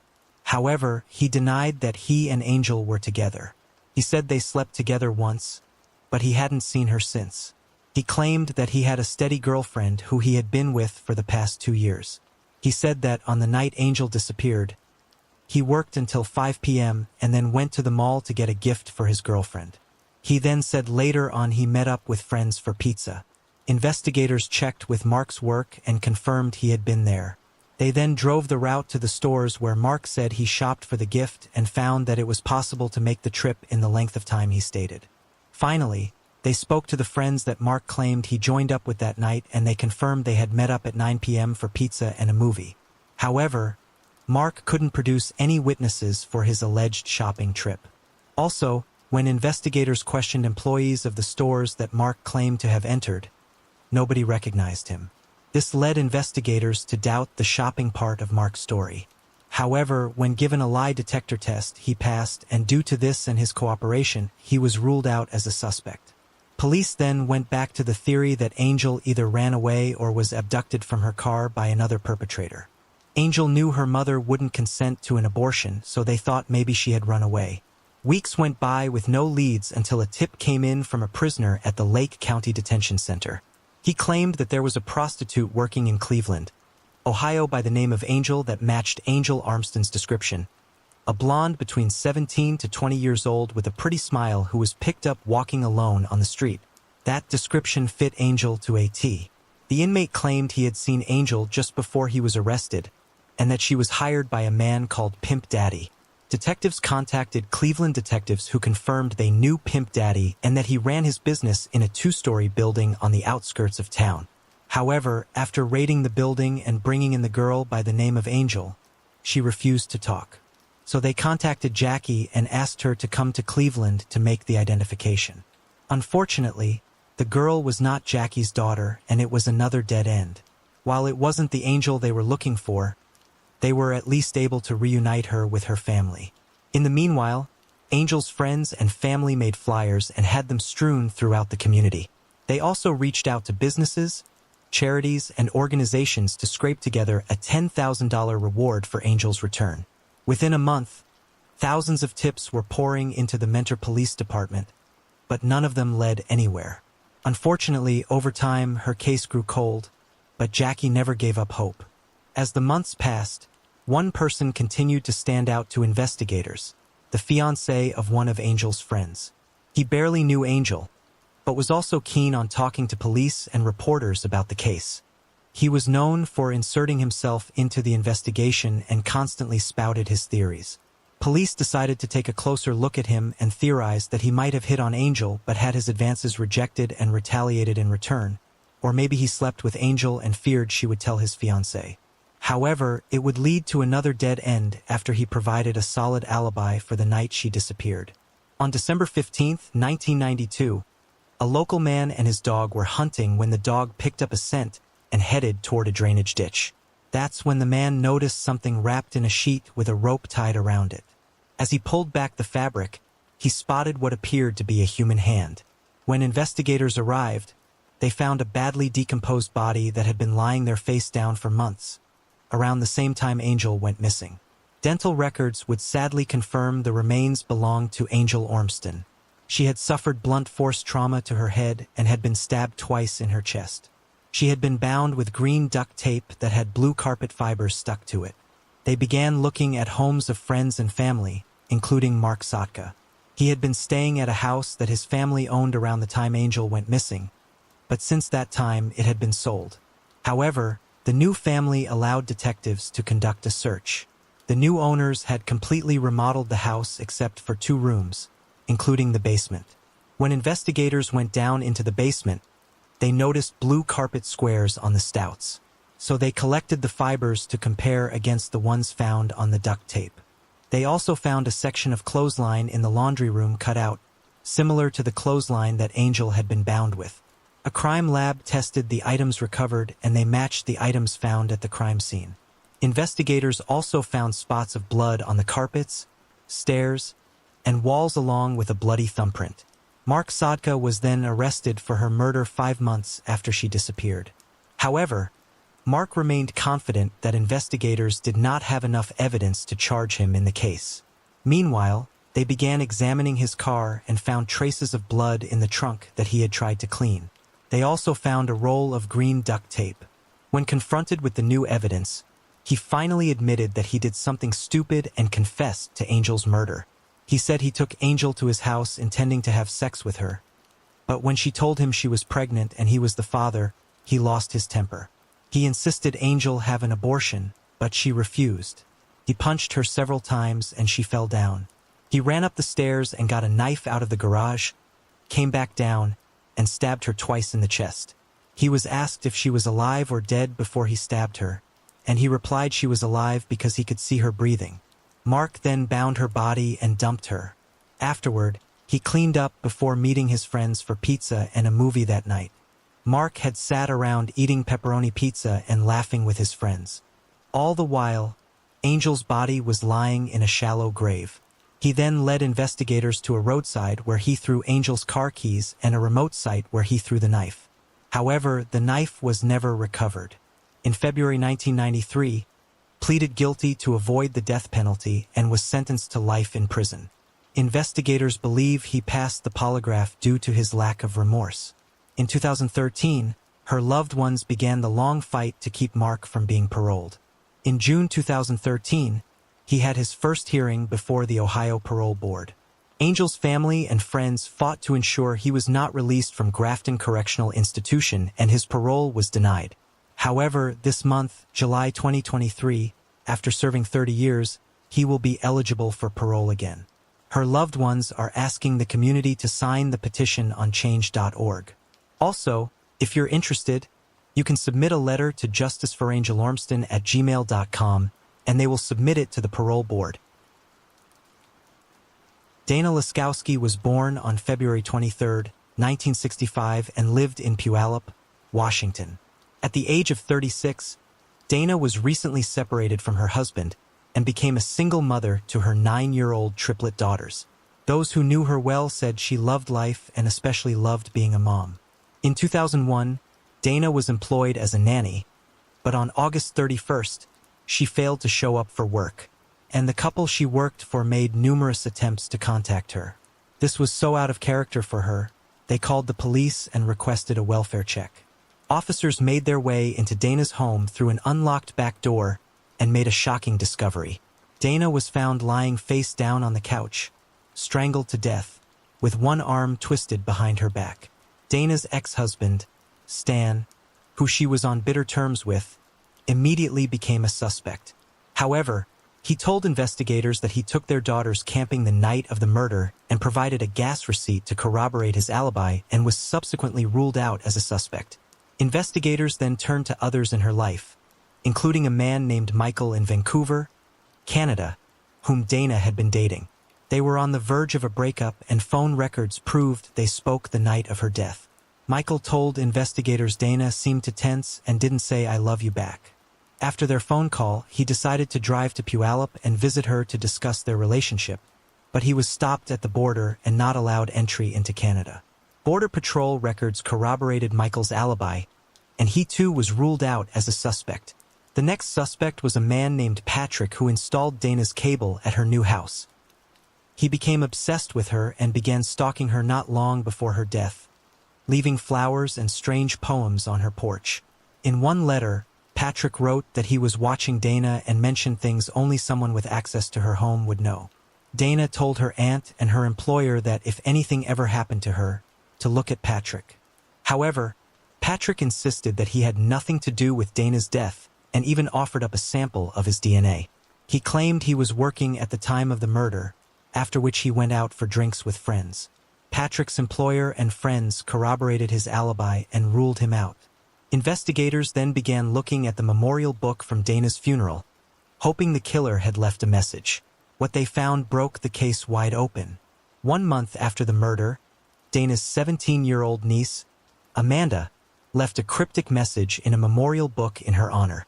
It read, "I'm so sorry I wasn't a better niece for you. 34 days clean and sober. It's all for you." There was something off about Amanda's post. She appeared remorseful over Dana's death and possibly knew something investigators didn't. Amanda had a tumultuous relationship with her parents and Dana was like a second mom to her, often letting her stay with her. Dana even unlocked the back door to her house so that Amanda and her best friend, 17-year-old Emily Lonberg, could sleep over or shower if they needed to. Amanda and Emily were both heavy drug users, and they hung out with a troubled group of friends who called themselves the Park Rats. Amanda was then called in for questioning and told investigators that she had run into a friend named Blaine before Dana's murder. She said he made a pass at her, but she rejected him, so she theorized that he might have murdered Dana out of revenge. Since Blaine lived in a different state, the detective reached out to one of his young informants who dropped a bombshell. He said Blaine didn't kill Dana. Amanda's best friend Emily Lonborg did. Two other Park Rats members also told the police that Emily killed Dana and bragged about it. At first, investigators were baffled at the idea that a petite girl standing at 5 feet 2 inches would have been strong enough to strangle someone to death. But it turned out that Emily was into wrestling and weightlifting. She was so strong, she was nicknamed the Mutant. Several friends claimed her go-to move was to twist one arm behind someone's back, the same position Dana had been found in.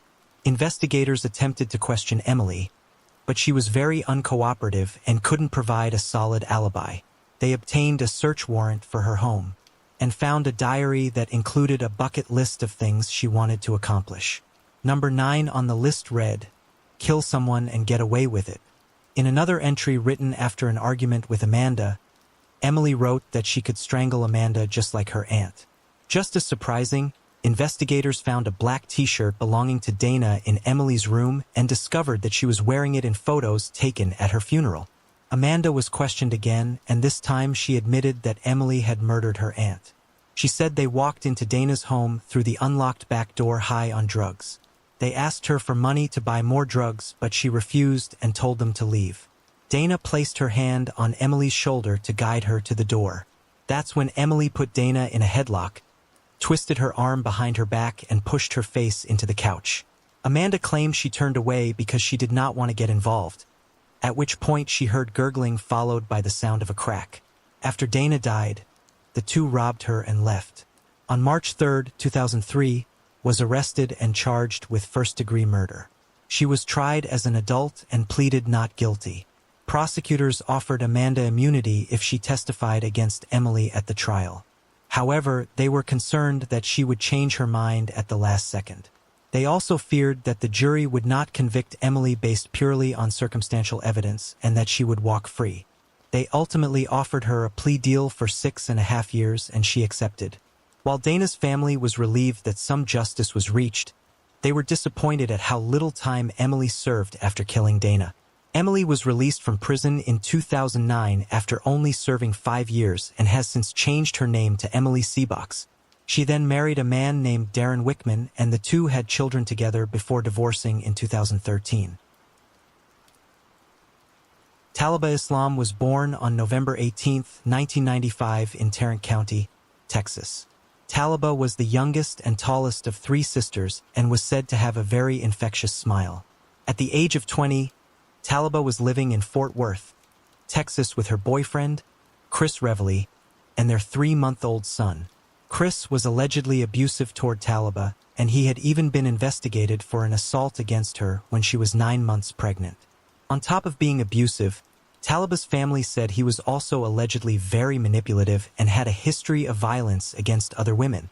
On January 16, 2006, Talaba allegedly brought their infant son to visit Reveley, his mother's home, at 1916 Bay Oaks Court in Fort Worth.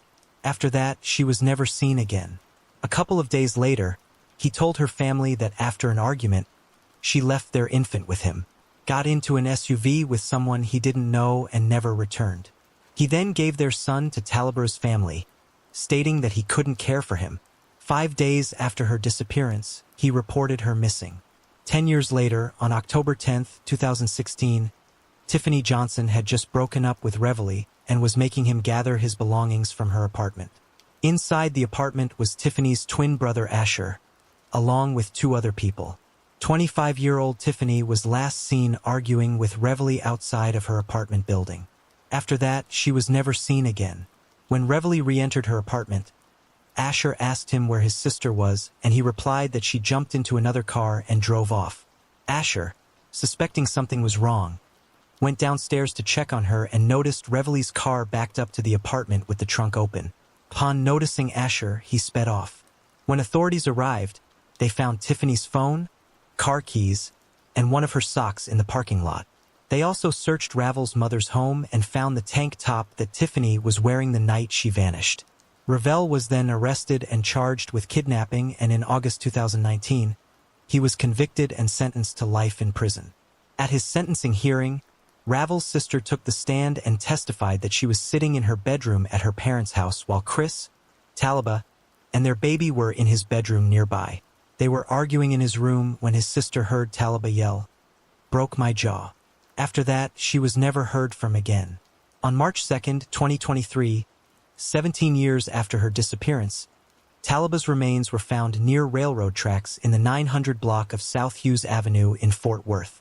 Unfortunately, they were unable to determine her cause and manner of death. At this time, the police haven't identified Ravel as a suspect and said there's no hard evidence to link him to her case.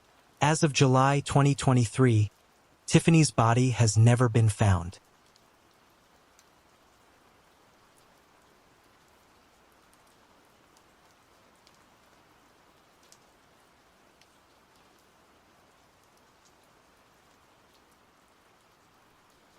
Virginia Jenny Hannon was born on August 12, 1924 in Boston, Massachusetts.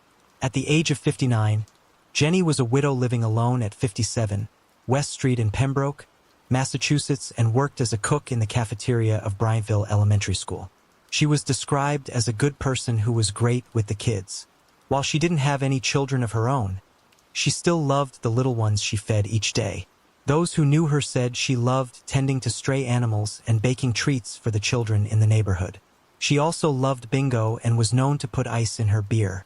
They said she was just an overly fun person to be around. Jeannie also took care of her father-in-law, who lived 2 doors down from her own home. On Saturday, February 11, 1984, Jeannie rode 4 miles southwest to the nearby town of Hanson to attend evening mass with her friend Dolly Harmuth. After church, the 2 women drove 7 miles south to Halifax, where they had dinner at BR's restaurant. Afterward, Dolly dropped Jeannie off at her home around 7:30 p.m., and this was the last time she was ever seen alive.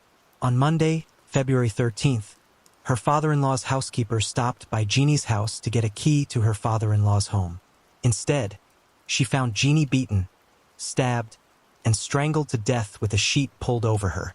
Unfortunately, with little to no leads, the murder would go unsolved for the next 40 years. In May 2018, prosecutors began working with forensic experts at the Massachusetts State Police Crime Lab to test evidence for DNA. In January 2019, investigators reanalyzed the evidence and discovered all of the DNA evidence from the crime scene belonged to one unknown man, but they were unable to identify the suspect. Prosecutors reached out to 2 companies, Identifinders International and Parbon Nanolabs, to conduct genetic genealogy testing.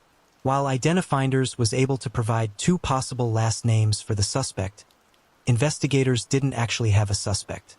Finally, in 2020, detectives would get a break from an unlikely source. A person came forward and said that a year ago, his friend Jesse Alward confessed to murdering a woman in Pembroke when he was 22 years old. Alward died on February 3, 2020, at the age of 58, and his friend called the authorities with the information the very next day. After receiving the tip, police obtained a warrant for the blood of Alward, whose body was still at Brockton Hospital to be tested against the DNA they had. Those results proved that Al Ward, who was never on the investigators, was definitely Ginny's killer. Al Ward's obituary said he was known for having a unique personality and at some point owned his own paving and seal coating business.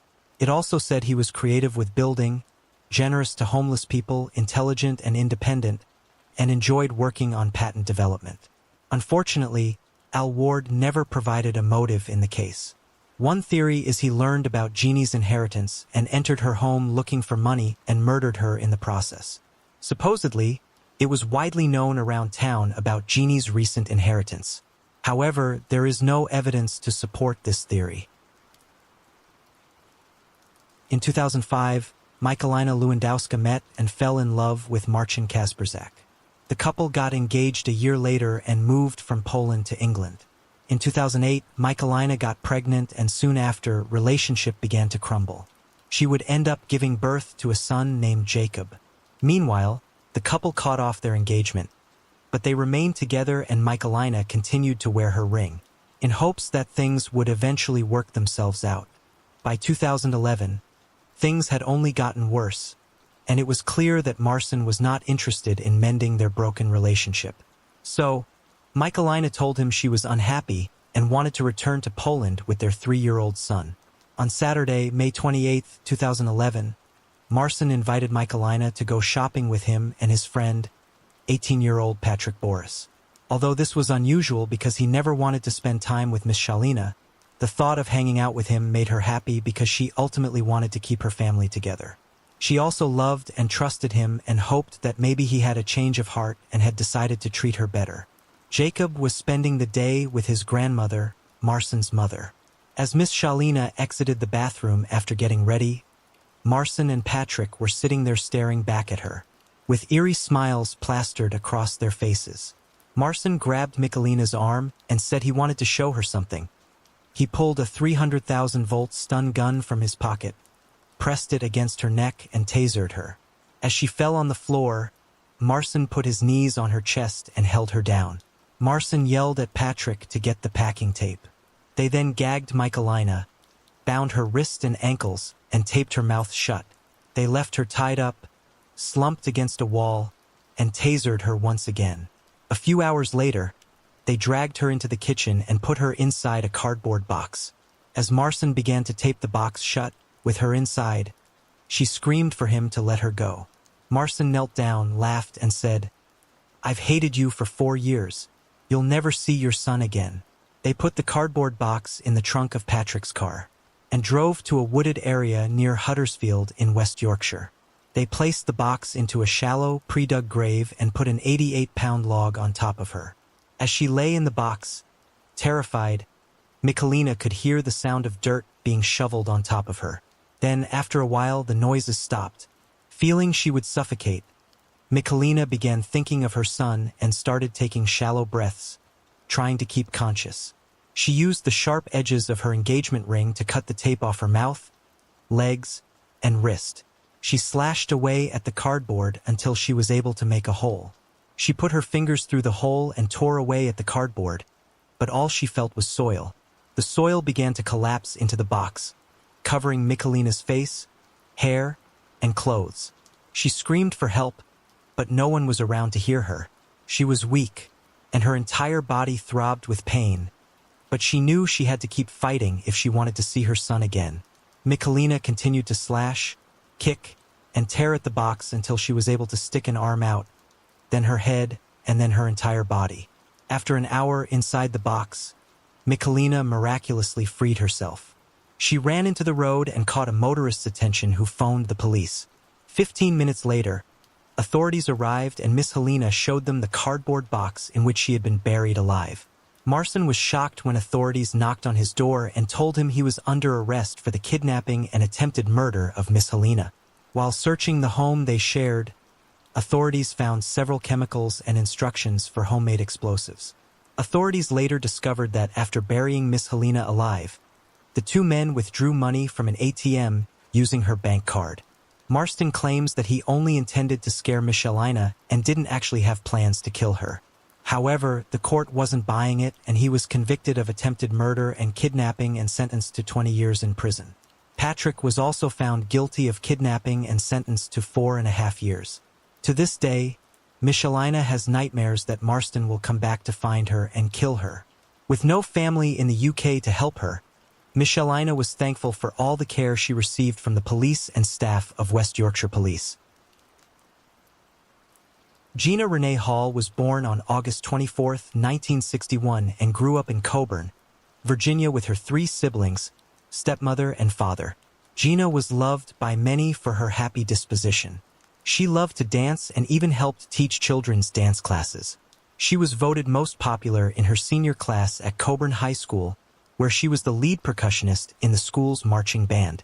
She graduated from Coburn High in 1979 and enrolled in Emory and Henry College the following fall before transferring to Radford University in the spring of 1980. In 1980, 18-year-old Gina was a freshman living with her sister Delana, who was also a graduate student at the university. Gina was described as a friendly, soft-spoken, and all-around amazing young woman with many goals in life. Gina had just finished her exams on June 28, 1980, and later that night, left home at around 10 p.m. to meet friends at the Blacksburg Marriott Lounge in Blacksburg, Virginia, and arrived around 11 p.m. Within half an hour of Gina's arrival, witnesses saw a man harassing and bothering Gina. Two older women tried to intervene and assist Gina after she sought refuge at their table. The man was later identified as 28-year-old Stephen Madison Epperly and was not someone that Gina knew. Epperly played football for Virginia Tech for one season before becoming a high school substitute teacher. Before the women left, Gina convinced them that she would be okay and then was seen leaving the gathering at about midnight, followed by Epperly and his best friend, likely unknowingly. The two men would later try to convince others that she willingly went with Epperly, but those close to her knew better. Her friends and family stated that she would have never voluntarily left with any man or anyone she didn't fully trust or know well, and certainly not a character 10 years her senior such as Epperly. Rumors spread that she had been dancing with Epperly that night when the truth was that she danced with someone else instead. After leaving the Blacksburg Marriott Lounge, Gina was never seen again. Later in the week, when the news announced Gina's disappearance, the two women who assisted Gina that night reported the harassment incident to the local police, but that information became buried in the case file. The car Gina was driving that night was seen at a 3-story lake house at Claytor Lake, 20 miles from Blacksburg. Come to find out, the home was owned by Epperly's friend's parents, who were out of town for the weekend. The friend was Bill King, and he allegedly gave Epperly the keys to the house that night in the parking lot as he was leaving the Marriott Lounge. Once there, made one last phone call to her sister that night. Her sister would report that Gina sounded nervous in her short, out-of-character conversation. She told her sister she was looking at a lake as if Gina did not know where she was, but wanted her sister to know she could see a lake. Her sister Delana said she encouraged her sister to come on home, but Gina didn't respond to that other than getting in one last word before the call went dead. Her last word was Steve, which her sister believes was Gina's attempt at identifying her abductor. After that night, Gina was never seen alive again. According to Epperly's friend, Epperly left the lake house a few hours later at about 4:30 or 5 in the morning. He didn't own a car and left in the 1975 Chevrolet Monte Carlo that Gina had borrowed from her sister that night. Before he left the lake house, neighbor witnesses would later report hearing gunshots and vehicles coming and going during the early morning hours. By noon on Monday, Gina's car was found by Craig Runyon and Robert Lent, friends of Delana, helping her search for her sister. The car was located close to a railroad trestle over the New River on Hazel Hollow Road in Radford. The car's trunk was open, the seat was pushed all the way back, and the inside of the driver's door handle strap was broken, almost as if it was damaged by Gina trying to keep someone from getting in the car. The seat being pushed back was unusual because Gina was a petite girl and always had the seat pushed up all the way to the front. Found inside the trunk was hair and blood evidence, which matched Gina's O-positive blood type. Furthermore, various items like towels and cleaning supplies were missing from the lake house. There at the lake house, police found evidence of a cleanup attempt, with blood stains and blood splatter found both inside and outside the home. There were cattail seeds on the front grille of the car and mud on the left side tires, as if the car had pulled over in a ditch or an area common for cattail seeds. Inside the car was trash from a fast food restaurant which Gina was known to not eat. There was also an orange cup with the Tennessee Volunteers football logo on it and an ashtray full of cigarettes. Gina didn't smoke, and interestingly neither did Epperly. One of her shoes was found on the other end of the railroad trestle, and about 2 weeks later, Gina's blood-stained clothes were found bundled up neatly, as if placed in the woods across the trestle from where the car was located. Also, a blue towel from the lake house was found in the same area and had been used to clean up the blood-stained carpet. The blood found on the towel was human and was the same type as Gina's. The synthetic carpet fibers found on the towel that matched the blood-stained carpet in the lake house also matched the carpet fibers found on the trunk's carpet. Finally, Gina's clothing also had similar carpet fibers on them. When Epperly was questioned, he claimed that Gina voluntarily left the Marriott with him in her sister's car to go to his friend's lake house. He said once there, she called her sister. Epperly said that Gina refused to have sex with him, then decided to leave, so she dropped him off at his place at 4 a.m. in Radford. Epperly claimed he went to sleep after that and never saw Gina again. A murder weapon was never found, but the investigators believed that Epperly might have killed Gina after she refused to sexual advances. Rumors began to spread around town about Gina's disappearance, including talk of murder and her being buried somewhere around the Deadman Center in Radford, where construction was underway at the time.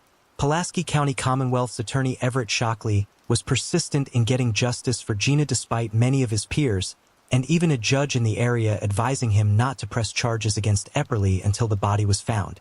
It wouldn't be long before Epperly's violent past revealed that he was not the all-American boy many believed he was.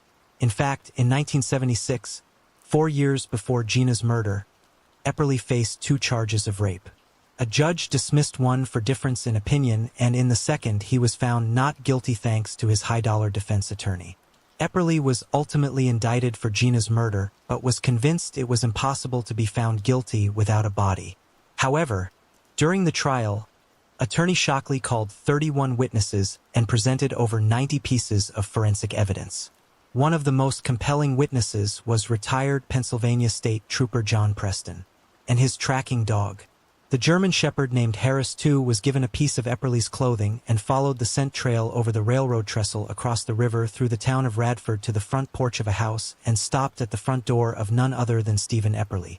The dog also identified the blue towel from a towel lineup, and he located Epperly's car in the police parking lot and led police inside the building to the room Epperly was sitting in. Strangely, Epperly responded, "That's a damn good dog." Epperly's friend, Bill King, testified that about a week after Gina disappeared, he had a conversation with Epperly where he asked if he killed Gina. He said that Epperly replied, "We'll just have to wait and see." The most damning of Epperly's own inculpatory statements came from the testimony of William Cranwell. William was the last prosecution witness to be called and testified that Epperly asked him, "What can they do to me if they do not find the body?" This statement was made on Tuesday before Epperly had even told the authorities he had been with Gina before he failed the polygraph test and before he officially became a suspect. In early December of 1980, 6 months after Gina was last seen alive, Epperly was found guilty of murder and sentenced to life in prison. He became the first person in Virginia to be convicted of first-degree murder in a case with nobody, confession, or eyewitness, and only the 4th in U.S. history. The Hall family actively campaigned and fought against Epperly's parole request throughout the decades. Decades later, in 2016, a new lead came into Radford Police Department about a man named Lincoln Duncan, who saw 2 men driving a white van dismembering a body in Meadow Creek that he believed was Gina. To this day, the second man seen in the creek with Epperly is still unknown. This new information was the reason Gina's sister Delana was brought back into the specifics of Gina's case. Delana, strong in her faith, later became an unstoppable force, finding answers to her sister's last night alive, as well as getting her some long overdue justice. She wanted to clear up many lies surrounding her sister and the events of that night, especially those who say her sister willingly went with Epperly, which she says is most definitely not true. She has even authored 2 books on the matter. She has also been determined to find her sister's remains and has literally dug up riverbeds. In 2020, Delana was introduced to Dr. R. Padvass, a forensic anthropologist who had invented an instrument known as the quantum oscillator, which can detect human remains even if buried beneath the surface. This one-of-a-kind instrument is based on resonant frequency and is designed to search and respond to the matching frequency unique to an individual and their genetic family. Dr. Vass stated that he could find your ancestor's grave by using hair, fingernails, etc. from a related family member and placing it in his instrument. In Gina's case, her mother's sample was put into the device and miraculously identified numerous positive signals in areas suspected of containing her remains. For excavations for Gina's remains would eventually result in soil test proof of human decomposition and the unearthing of human bones as well as other items. Since then, Gina's bone fragments have been retrieved from several different excavation sites. Gina's positive signal was identified in 8 different locations throughout the New River Valley using the device. They received a very strong positive signal in the exact corner of the lake house where blood splatter proved Gina was beaten unmercifully. The most significant of the excavations was 6 miles from Meadow Creek, where Lincoln Duncan said he saw her being dismembered. During the excavation, they found a gold bracelet, shoe remnants, and cloth fibers in addition to her remains. The bracelet is believed to be Gina's missing wrist bracelet that was never found, In August 2020, 40 years after Gina's murder, the new owner of the Epperly house helped Dr. Voss and Elena cut a square out of the wood floor in Epperly's old second-floor bedroom. On the subfloor, the doctor and Elena discovered hundreds of dead bottle flies, the kind that quickly flocked to human decomposition. Also in that small space were tiny human bone fragments retrieved from under Epperly's bedroom closet subfloor. The retrieved bone fragments were separated based on 4 different frequencies. The bone fragments were found to have belonged to 4 different females, leaving many to believe he was possibly a serial killer. The sample that gave the positive signal that led them to this specific area of the former Epperly house belonged to the family of 14-year-old Angela Rader, a girl who disappeared from Roanoke on the same day as her friend, 14-year-old Tammy Lynn Akers, in 1977. Angela's sample led to the discovery of the bone fragments of 2 other Caucasian females and 1 African-American female. 3 of them remain unidentified and are assumed to be runaways who were never reported missing. Epperly had allegedly told a former cellmate of his that he had kept Gina's index finger. This is what led them to search the former Epperly home. Interestingly, Angie's brother's sample was used in the device not only to locate that very specific spot in the upstairs bedroom closet subfloor of the Epperly house, but also other areas of interest in Pulaski County. Delana and Dr. Vass used the bone fragments of the other unidentified females in the quantum oscillator and followed their signals from Roanoke south. The positive areas paint an interesting picture of Stephen Epperly and the trail of his victims. In regards to Gina's remains, Delana is in the process of working with a genealogy expert who will help her coordinate a Canadian DNA lab that has been successful in extracting ancient DNA from degraded bones. She will then have the help of a second lab based in the U.S. This lab will profile the extracted DNA and then match the extracted DNA to the DNA from Gina's recently deceased birth mother's tissue sample. The genealogy expert helping guide her through this process is highly respected in her field, sometimes working with the smallest DNA sample. This will all be at Delana's own expense. She is also hoping, at a minimum, to inquire if the Canadian lab would be able to retrieve DNA from the smaller bone fragments of the unidentified girls. During a recent visit by the state authorities with Delana, she asked them if they would like the information on these professionals she has chosen to work with. Basically, she asked them to work with her as Gina's case is complex. She was advised during their visit that there is cold case grant money. She then asked if they would consider using some of the grant money to help, and if so, she will initiate the same forensic testing for Angela and the 3 unidentified girls. The tiny bone fragments collected from Epperly's closet are still in Delana's possession, as are the bones excavated from Gina's locations. In July 2021, Stephen Epperly's latest parole request was denied. Several books have been written regarding Gina's case, including the 2 authored by her sister Delana. Her first book is titled The Miraculous Journey, A Day Made in Heaven. In this book, Delana shares the 2016 experiences that brought her back to the New River Valley to relive 1980, retracing Gina's footsteps. Delana also asked to read Gina's case files, which led to facts in Gina's case being unveiled. These facts led to her second book, Web of Lies Unveiled, A Day Made in Hell, which is still in the works and currently being edited. This 400,000-word case study shares the known and the unknown details about her sister's murder, the investigation, the case file facts, and the trial. It is written in a day-by-day, minute-by-minute chronological format, unveiling the factual details and events as they unfolded, including information never shared with the public. Delana's purpose in sharing this now is to have one factual resource for the true story of Gina Hall and put an end to the lies that continue to be spun about her sister's life still 4 decades later. Delana writes, Gina deserves her voice to be heard. Light will shine in the dark and truth will prevail.